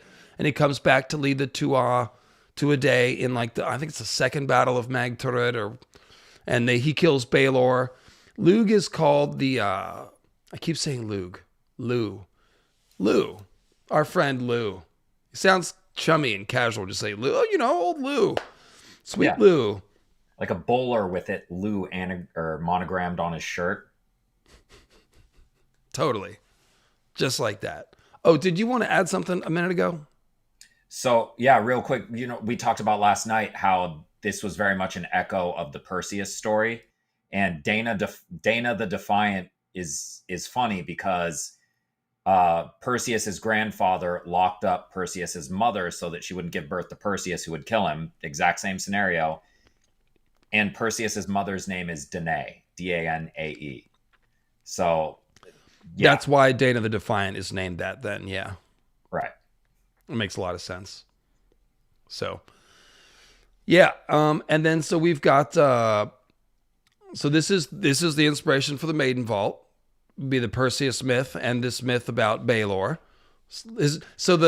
That's cool. So he's referenced both myths. The king's name is Baelor and his wife is Danae. So he crossed the two myths. George really does hang lampshades on all this stuff. Right. Signposts to say, look at this myth, look at that myth. They're similar, aren't they? Look how I mixed them up. Anyway, and so the thing about Lugh is that he is called, his epithets are like Longhand, long arm, and also fierce striker. So he's really known for his weapon. He has a spear that never misses and it returns to his hand. It's made from yew. It has an unpronounceable Gaelic name, which I will not pronounce. And it symbolizes lightning. It's a lightning weapon. So Lu starts to look a lot like a storm god that's playing with the sun god weapons, just like Marduk and all these other people. And Baelor, instead of a dragon, he is a giant with a blighting eye. So it's not totally different. Dragons are frequently associated with drought. For example, Veritra, the encircler, he keeps the waters pent up so that the land is dry and blighted. And when the dragon is slain, he lets loose those waters and the land is fertilized. So Baelor is a little bit more like a Veritra type dragon in that he is associated with blight, and we've got to slay him so that we can all prosper. Yeah. And he's got some similarities to Apollo, definitely. And the older versions of him associate him with treaties because he himself is a treaty. He's the son of the Tuatha and a Fomorian. So he is uniting these people in his bloodline. Well, and that's why we really wanted to talk about Lu. Even, his godhood is in question. He's probably a god, but it's always hard to tell with the Gaelic myths because we only get the Christian version. But he's very much a last hero figure, just like, crossing the magics of the, children of the forest, green men's side, the dragon-blooded sun people, so it's he's like you said, the peace offering, because one of the ways that you create a peace is with a pact, specifically a marriage pact. So by the time, two people from societies that are warring together, by the time they have a kid, they're probably not willing to fight anymore. Yes, exactly. And we do think that the last hero might be a child of Night's Queen that's taken, rescued from her. That the idea of giving babies to the others is fulfilling a pact. There's a lot of different theories that revolve around this theme. So definitely a lot of this comes from the Irish myth. And the other thing I was thinking about was, my thoughts are a little slippery right now. We're 4 hours or 3 hours into this one. Let's see. What was I going to say? Oh, yeah. So they were talking about Baelish, Peter Baelish in the stream. So the Bard figures are Night King figures, and they're all Baelor figures. So let me run through this.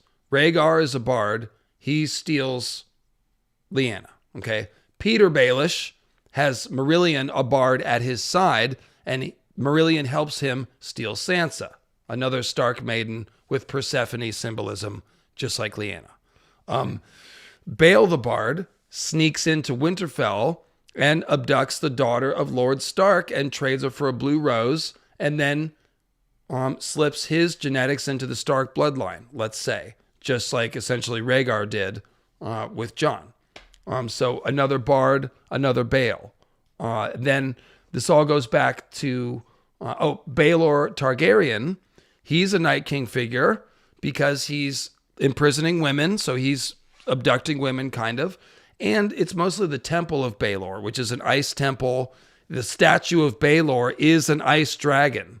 It's made out of white marble, and it's a statue of a dragon. It's of Baelor, the Targaryen dragon. So it's an ice dragon statue out of whose temple symbolic others flow. So, well, and I think you're 100% right. And there's, to each one of those, I would add, confirming information. Like Peter Baelish, his sigil is a mockingbird, a bird famous for singing in music.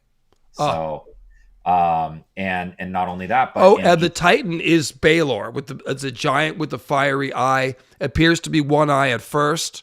That's Baelor the giant. Yes.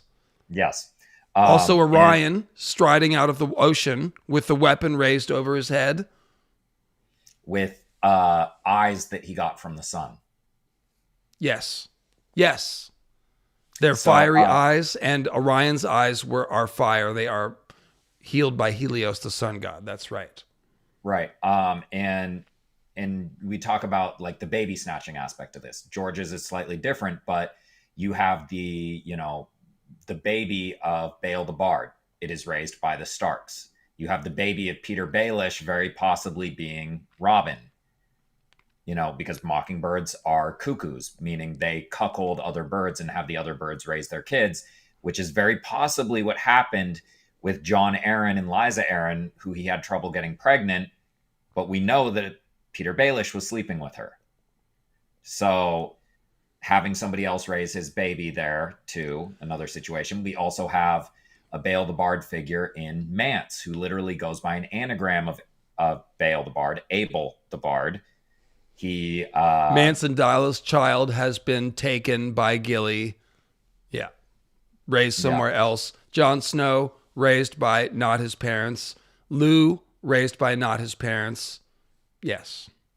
And Mance plays the harp. Right. Yes, he does. So he's a Bael with a harp. So then going back to the Titan, because I'm just putting some of this together, he is striding on the ocean, out of the ocean, in the Orion pose, and across the river from him is House Targaryen with the 3-headed dragon, Dragonstone, literally coming out of the other side of the ocean. So it's exactly like the Milky Way connecting across from Scorpio and Orion. It's the same thing over and over again. Well, 100%. Braavos was founded in opposition to the dragons. They slew the dragons. The Faceless Men did. They killed the dragons. Yeah. Man. I got to go to the bathroom, but yeah, this is good. Go ahead. A little bit of late stream cooking here. What do you know?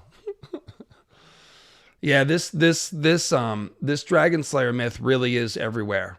It really is. It's just wild. That is crazy. And going back to Tyrion, we were talking about dwarves and smiths and Hephaestus and all that stuff. Another Tyrion correlation is Fafnir, the dragon from Norse myth. And Sean, I hope you can hear me in the bathroom. Sean, I'm talking about Fafnir. You better hurry. Don't wash your hands. Run back here. Fafnir. Wash your hands later, then clean your keyboard. Doesn't matter.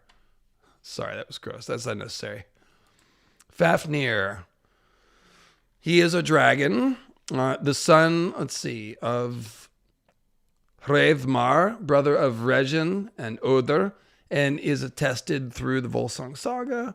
Fafnir slays his father out of greed, taking the ring and hoard of the dwarf and Vari, and then he becomes a dragon. So yes, Fafnir is a dwarf who becomes a dragon because of his greed.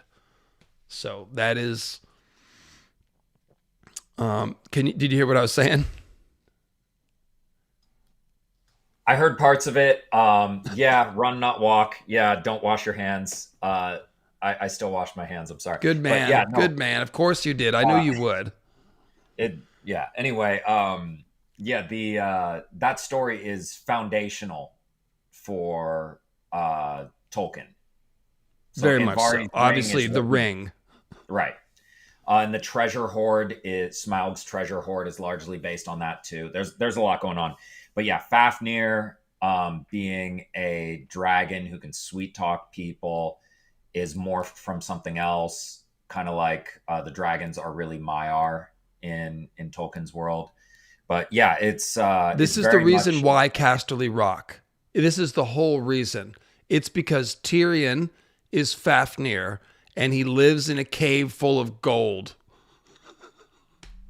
And he's probably a Targaryen, by the way. This is a major clue that he is a Targaryen, is this Fafnir stuff. Even if he's not, he's a tricksy dwarf, shapeshifter figure, right? And he is greedy.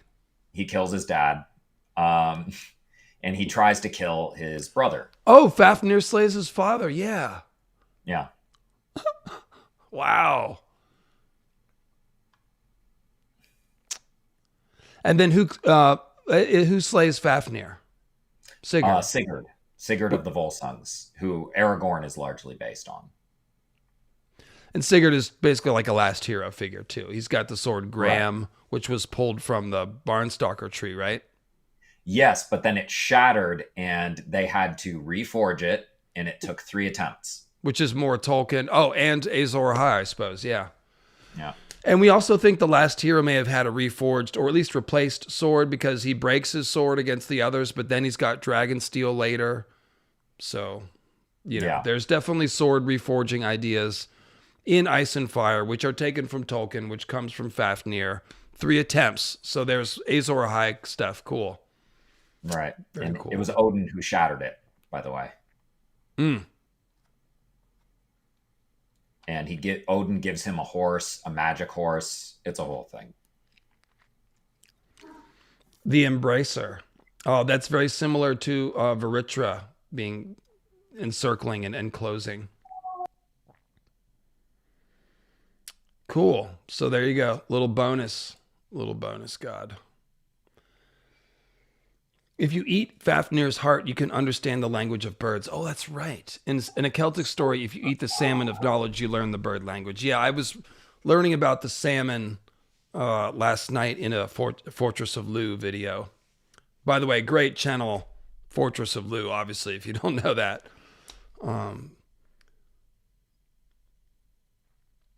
Yeah, and we see that Vermeer Sixskins eats Hagen's heart after he takes his wolf. So there is a idea that that's like an occult way to obtain power. Well, in Fafnir is like a shapeshifter, and these guys are skin changers. So it's kind of like the A Song of Ice and Fire equivalent. Okay, that tracks. And not only, I mean, they had another brother named Otter who would shapeshift into an otter, and they skinned him, and Loki wore the skin.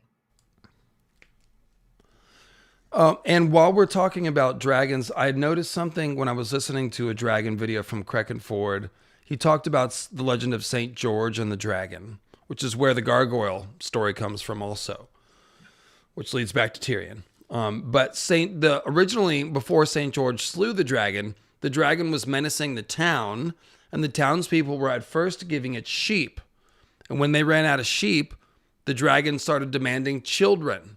And it was when the dragon demanded the child of the king, that the king was like, and went and sought out George, who killed the dragon and became Saint George and mounted the head on the church, and that became a gargoyle.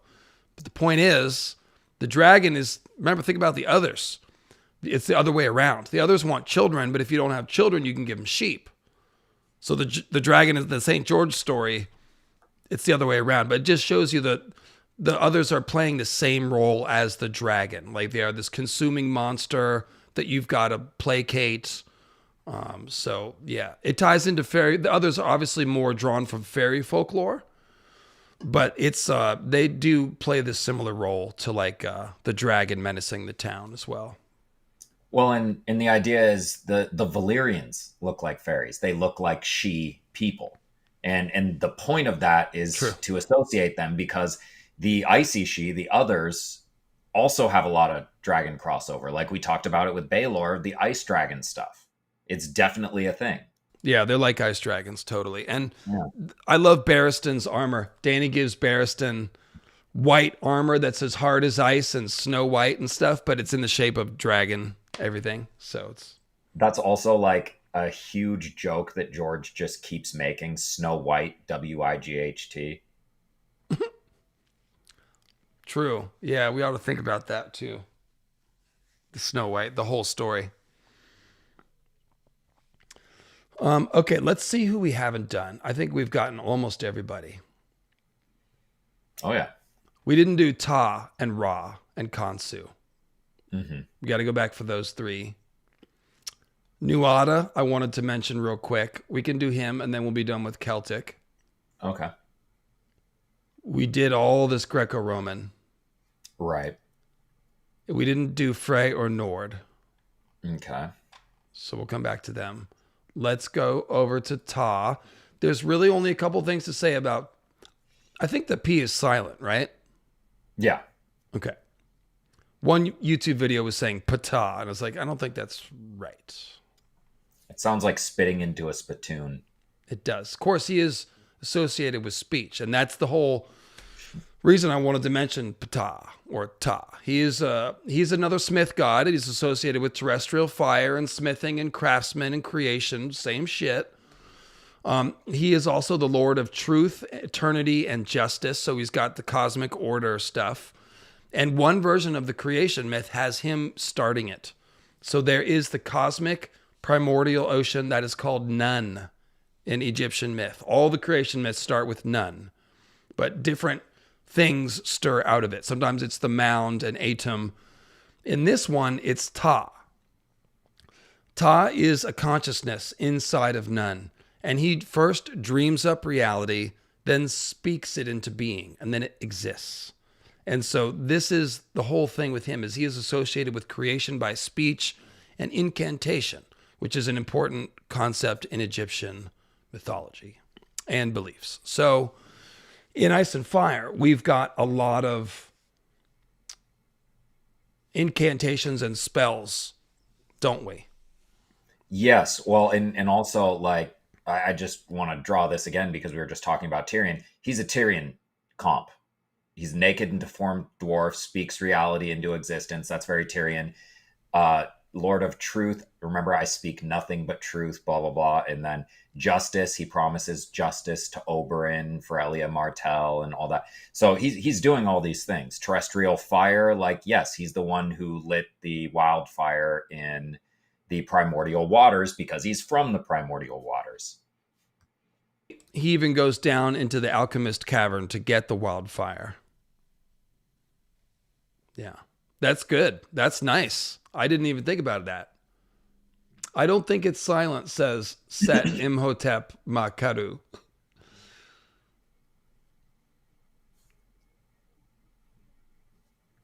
Oh, not none. Noon.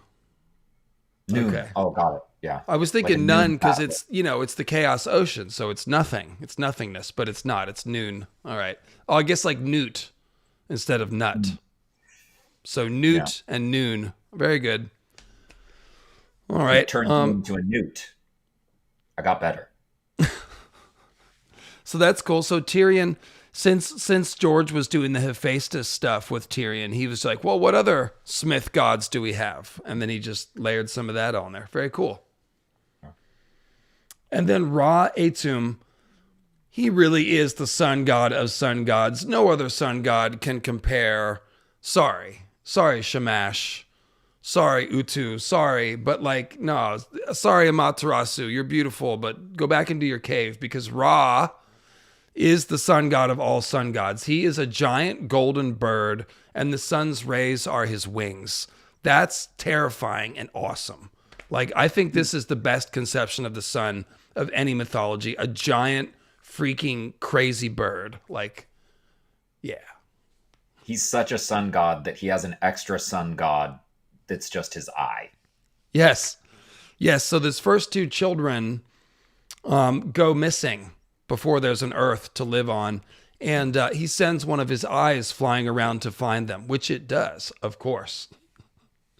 So yeah, that's the sun. And there's some conceptions where Horus represents the morning sun, Atum the evening sun, and Ra the midday sun. Atum and Ra are...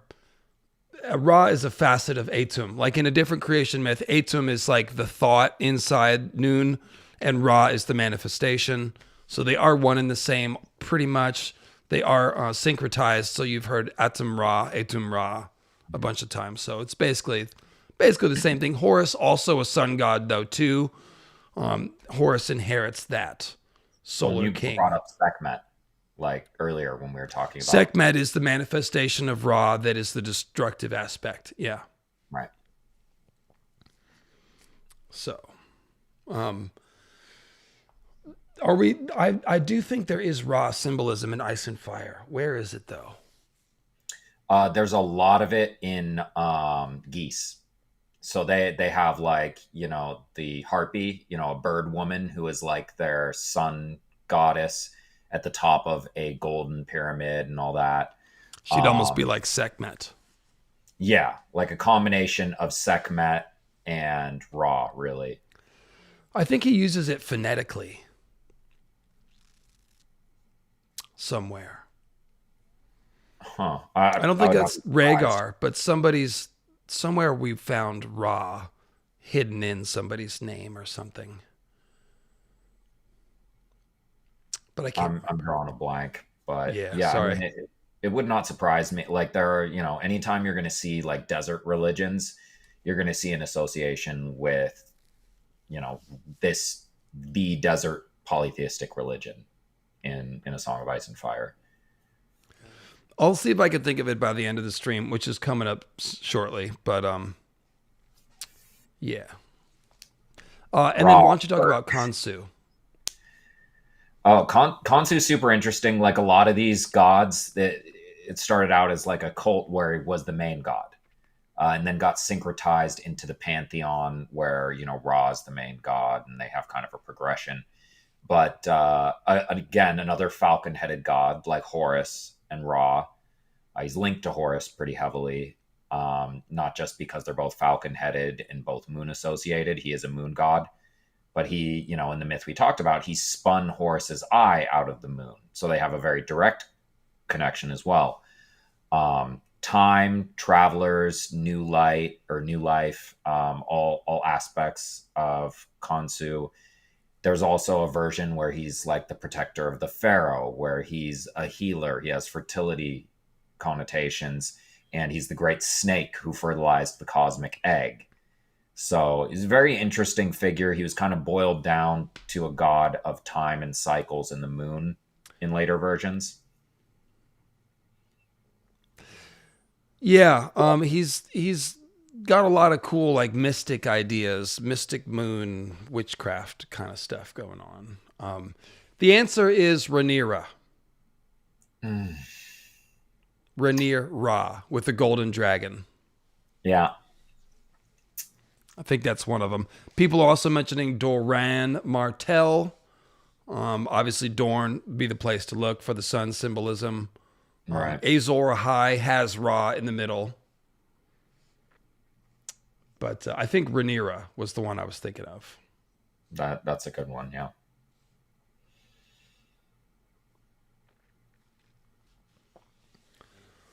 Yeah, it doesn't count if it's in a regular word like raven. You have to think of a word that George made up and sort of went out of his way to include. There's Shiera, Sea Star, also. She-Ra. Ah. Right, Rhaenyra is a She-Ra. Mhm. She. Okay. But there's like it's like He-Man and She-Ra. Right. That's yeah. Yeah. I was thinking of that, but then also, a female Yeah. Ra. Which is kind of what the harpy is. Yeah, and that could still be part of the idea behind Rhaegar. Rhaegar. Because what does Gar mean again? Spear, but it kind so of Rhaegar means sun spear. right. And then his last name Targaryen is Sun Tree Spear. So he's definitely, and then he marries somebody from Sun Spear. Yeah, he's overdoing it. But yeah, I mean He marries someone from sun spear. Yes, he does. Yes, he does. gives And her the the old ultimate Sun thing Spear. is Azor Ahai's comet and meteors are sun spears. That's the archetypal master symbol. And Oberyn is a guy from Sun Spear, very archetypal in that way with his Sun Spear, his ash turned ash Sun Spear. And then of course he's named after Oberon, a fairy. So once again we're associating fairies and dragons. The Dothraki have Ra in them, and they are all sun faced. They Yep. literally all have bronze solar faces. Right. Probably not Jorah. Jorah, I wouldn't see that. I don't see the solar symbolism. But certainly Drogo does, and the Dothraki as a whole. There are a bunch of sun horses, bunch of suns riding horses. Yeah. Oh, and if you're Shara and you want to hide from Bloodraven, whose eye sees everywhere, you have to hide maybe in a shy or something. Yeah, a Shira, a Shara, Dane. A gar is also a type of fish. A pike is also a spear and a type of fish. Yeah, I think we've talked about that before. Yeah, you went into that in your Gray King stuff because of So we know that Bran's name is taken from Welsh mythology straight up. And if you missed it, check out my King Bran live stream that I did just a few weeks ago. That was an awesome one that a lot of people missed. YouTube kind of buried it, but I'm really proud of the work I did on that one. Bran already has Ra in his name accidentally, but he is also heavily summer associated. He's given the wolf name Summer. He represents the sun under the ground. So it could be that George is working with the confluence there. But are there any Ra ideas that George has woven into Bran's story? Let's think about this. Well, he's okay. So the idea of the sun hiding in a cave during the nighttime or traveling through the underworld, it's one of those super old ideas, but certainly this is one of the first appearances of it, is Egyptian myth. right. Ra with the solar bark in the underworld. So that is referenced in John's wolf dream while he's thinking about Summer and Bran. They talk about the cave of night where the sun goes to hide. So that's Right. one Bran correlation. And we should be thinking of every one of these caves, like the cave that the Brotherhood Without Banners are in, the cave that Bran and Bloodraven are in. We should be thinking about those as the cave of night, and we should be looking at these summer figures being, hidden away in them. Like Bran is a Summer King figure. He has a direwolf named Summer, and they're And down here in he the also cave. is a bird. Yeah, He is a Bran, bird. Crow, Raven, right? Yeah, we did a whole stream about that. Well, but in his dreams, he's sprouting wings and flying. So yeah, he's a Right. bird. He's a raven bird, but he's also a golden bird because he's a summer bird. He's a summer king, and he Well, represents and the sun. Bloodraven is a dragon, but he's also a raven, and he appears as the three-eyed raven. So yeah, it's definitely a thing. Barrack is definitely doing the same thing as like a summer king in the cave And of Bran's night. third eye is burning on his forehead, so it is a fiery third eye. Yeah. All right, there you go. Good work, chat. I ought to put them to work more often. That was good stuff. Just put them on the payroll pretty soon. Mm-hmm. Okay, so that's all of our Egyptian ones, and then we were going to go down to the very bottom and do a couple more Norse. Frey. You wanted to do Nuada first. Oh, Nuada, thank you. Yeah. So he is a figure. He is the first king of the Tuatha, and he is known as Ergitlam, or which means silver hand or silver arm, because the big story is that before they fought the Fomorians, they fought the Firbolg. And the Firbolg's champion's name was Shrang. And Shrang was a badass. And at the first battle of Magtrud, Nuada has his arm cut off by Shrang. But the Dagda heals him and gives him a silver arm instead, which is why he's called Silver Arm.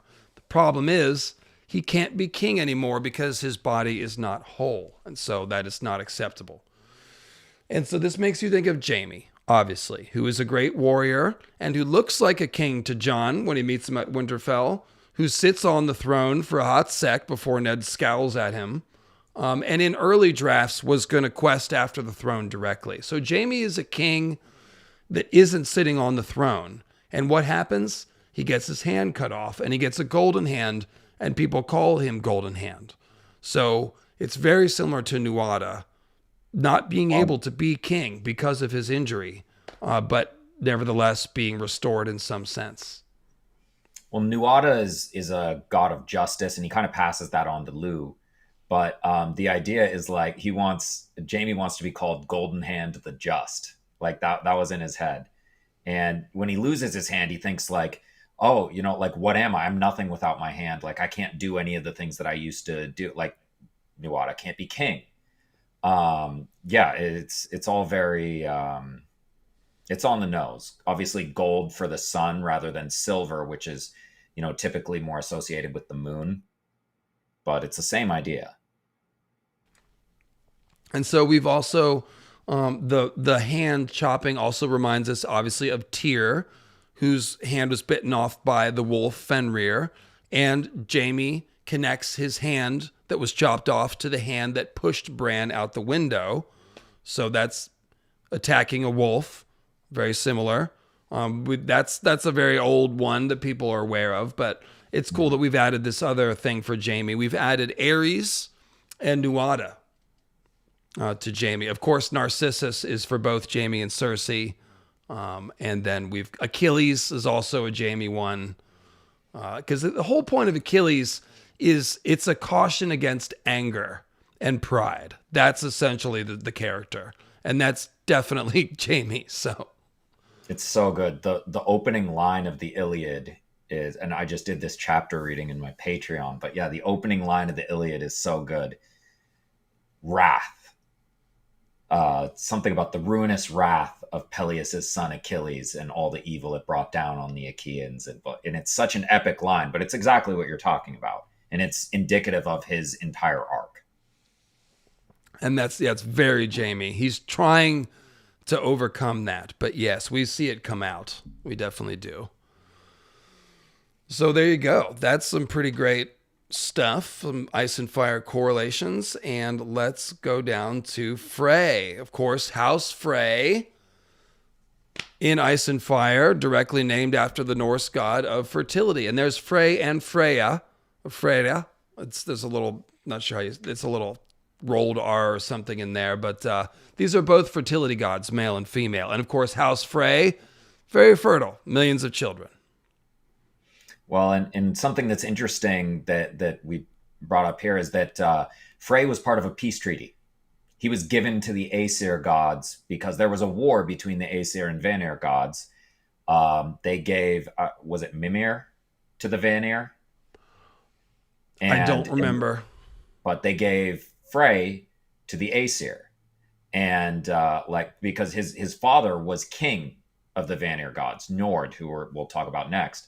But it's, we see this in A Song of Ice and Fire, not just as a peace treaty thing, but like fostering, right? It's meant to imitate that same role. And Freys do a lot of fostering. Right. How many Walder Freys does it take to? It's so funny because they send 2 Walder Freys up to Winterfell and they're hanging out with Bran and Hodor, whose real name is Walder. Yep. There's the line in the chat if you want to read the full thing. Oh yeah, there it is. Wrath, sing, goddess of Peleus' son Achilles, that destructive wrath which brought countless woes upon the Achaeans, and sent forth to Hades many valiant souls of heroes. There you go. Self-control is good. All right. So, but yeah, getting back to Frey. Now, Frey, he's destined to die at Ragnarok, fighting Suthor, the fire giant, because he doesn't have his sword or something, right? Right. So his sword, and you've talked about this before, is Summerbrander. And it was Summer the direwolf and Bran, the Summer King boy, obviously doing a Summerbrander thing because it is a fiery sword. And with it, he would be able to basically absorb the power of Surtur and not be harmed by his flames. But with it, Surtur is able to amplify his firepower. And Frey, as kind of an avatar of nature in the forest, is pretty flammable. Not very well equipped to deal with a fire giant without this magical fiery sword. Mm. And so, I wonder if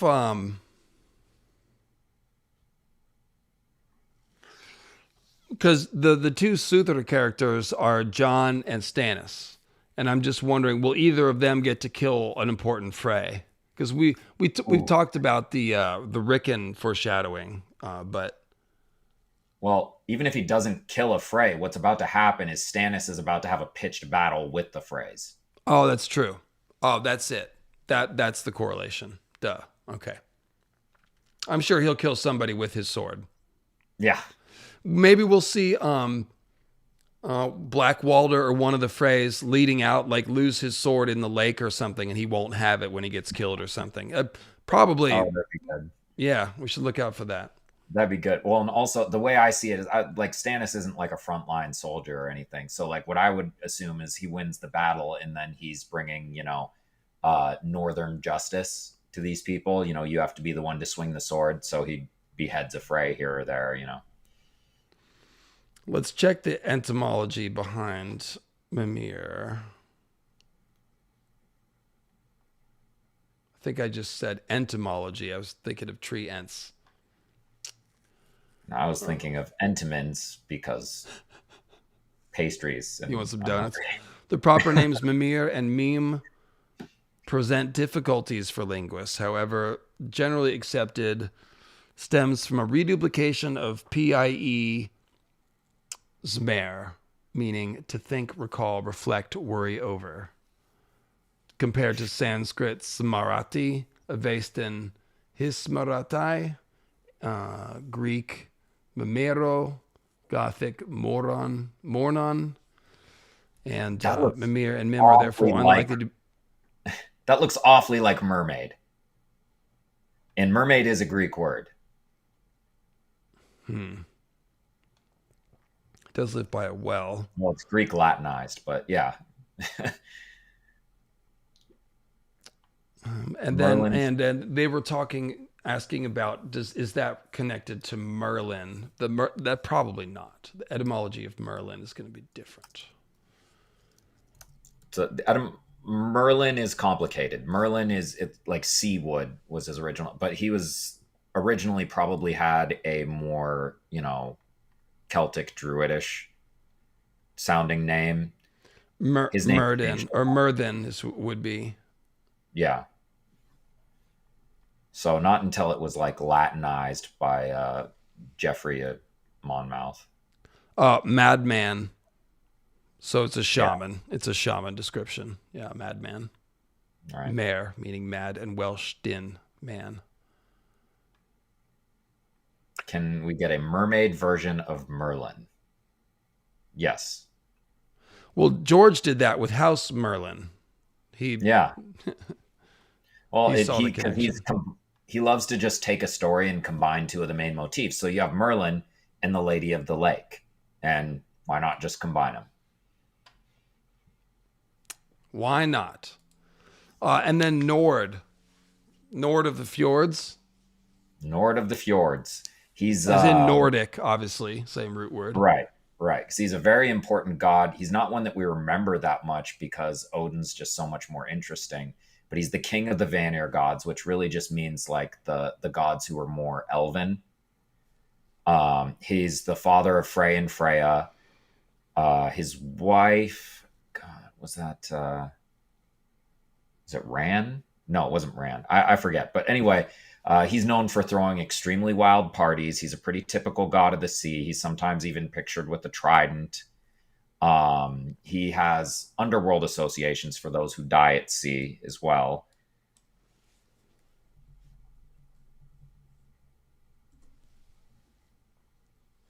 Fishing. Yeah. Njordur. His name is Njordur. Just selling a short.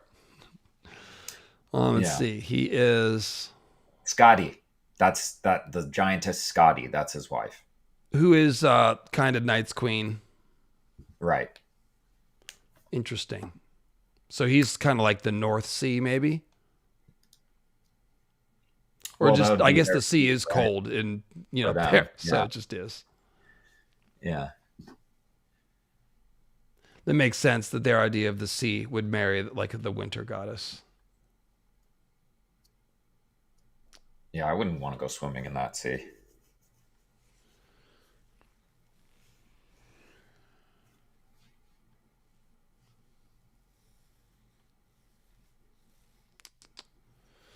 Potentially connect Nord with a much earlier Germanic goddess, Nerthus.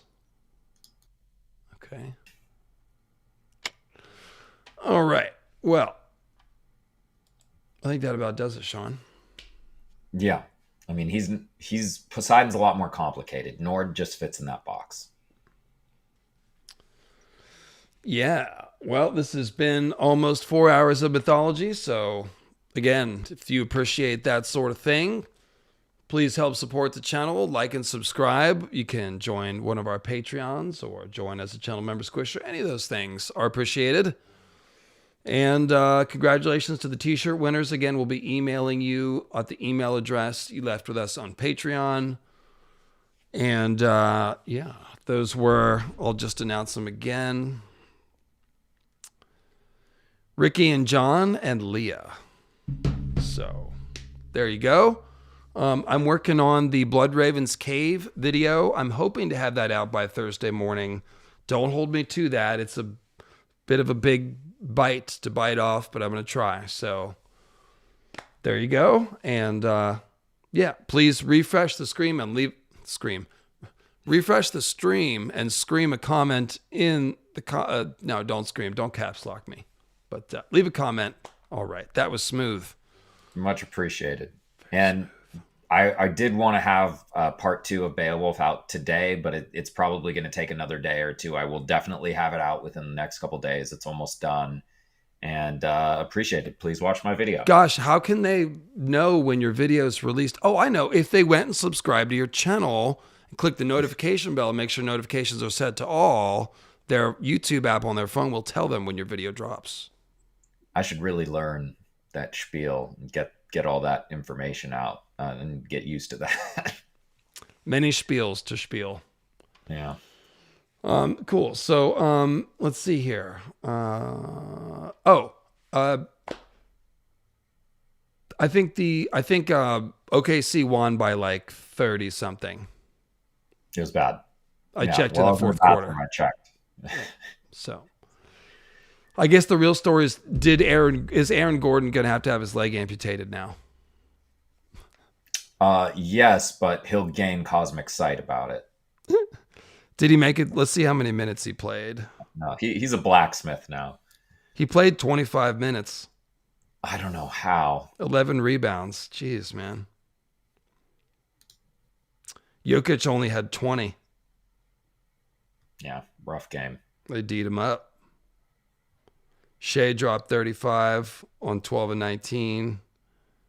J-Dub 24. Yeah, they came. All right, guys. I'm getting lightheaded. I'm going to go eat some food. Love you all. Thanks for coming. See you next time. Thank you, Sean. Happy to be here. This has been God Mythology.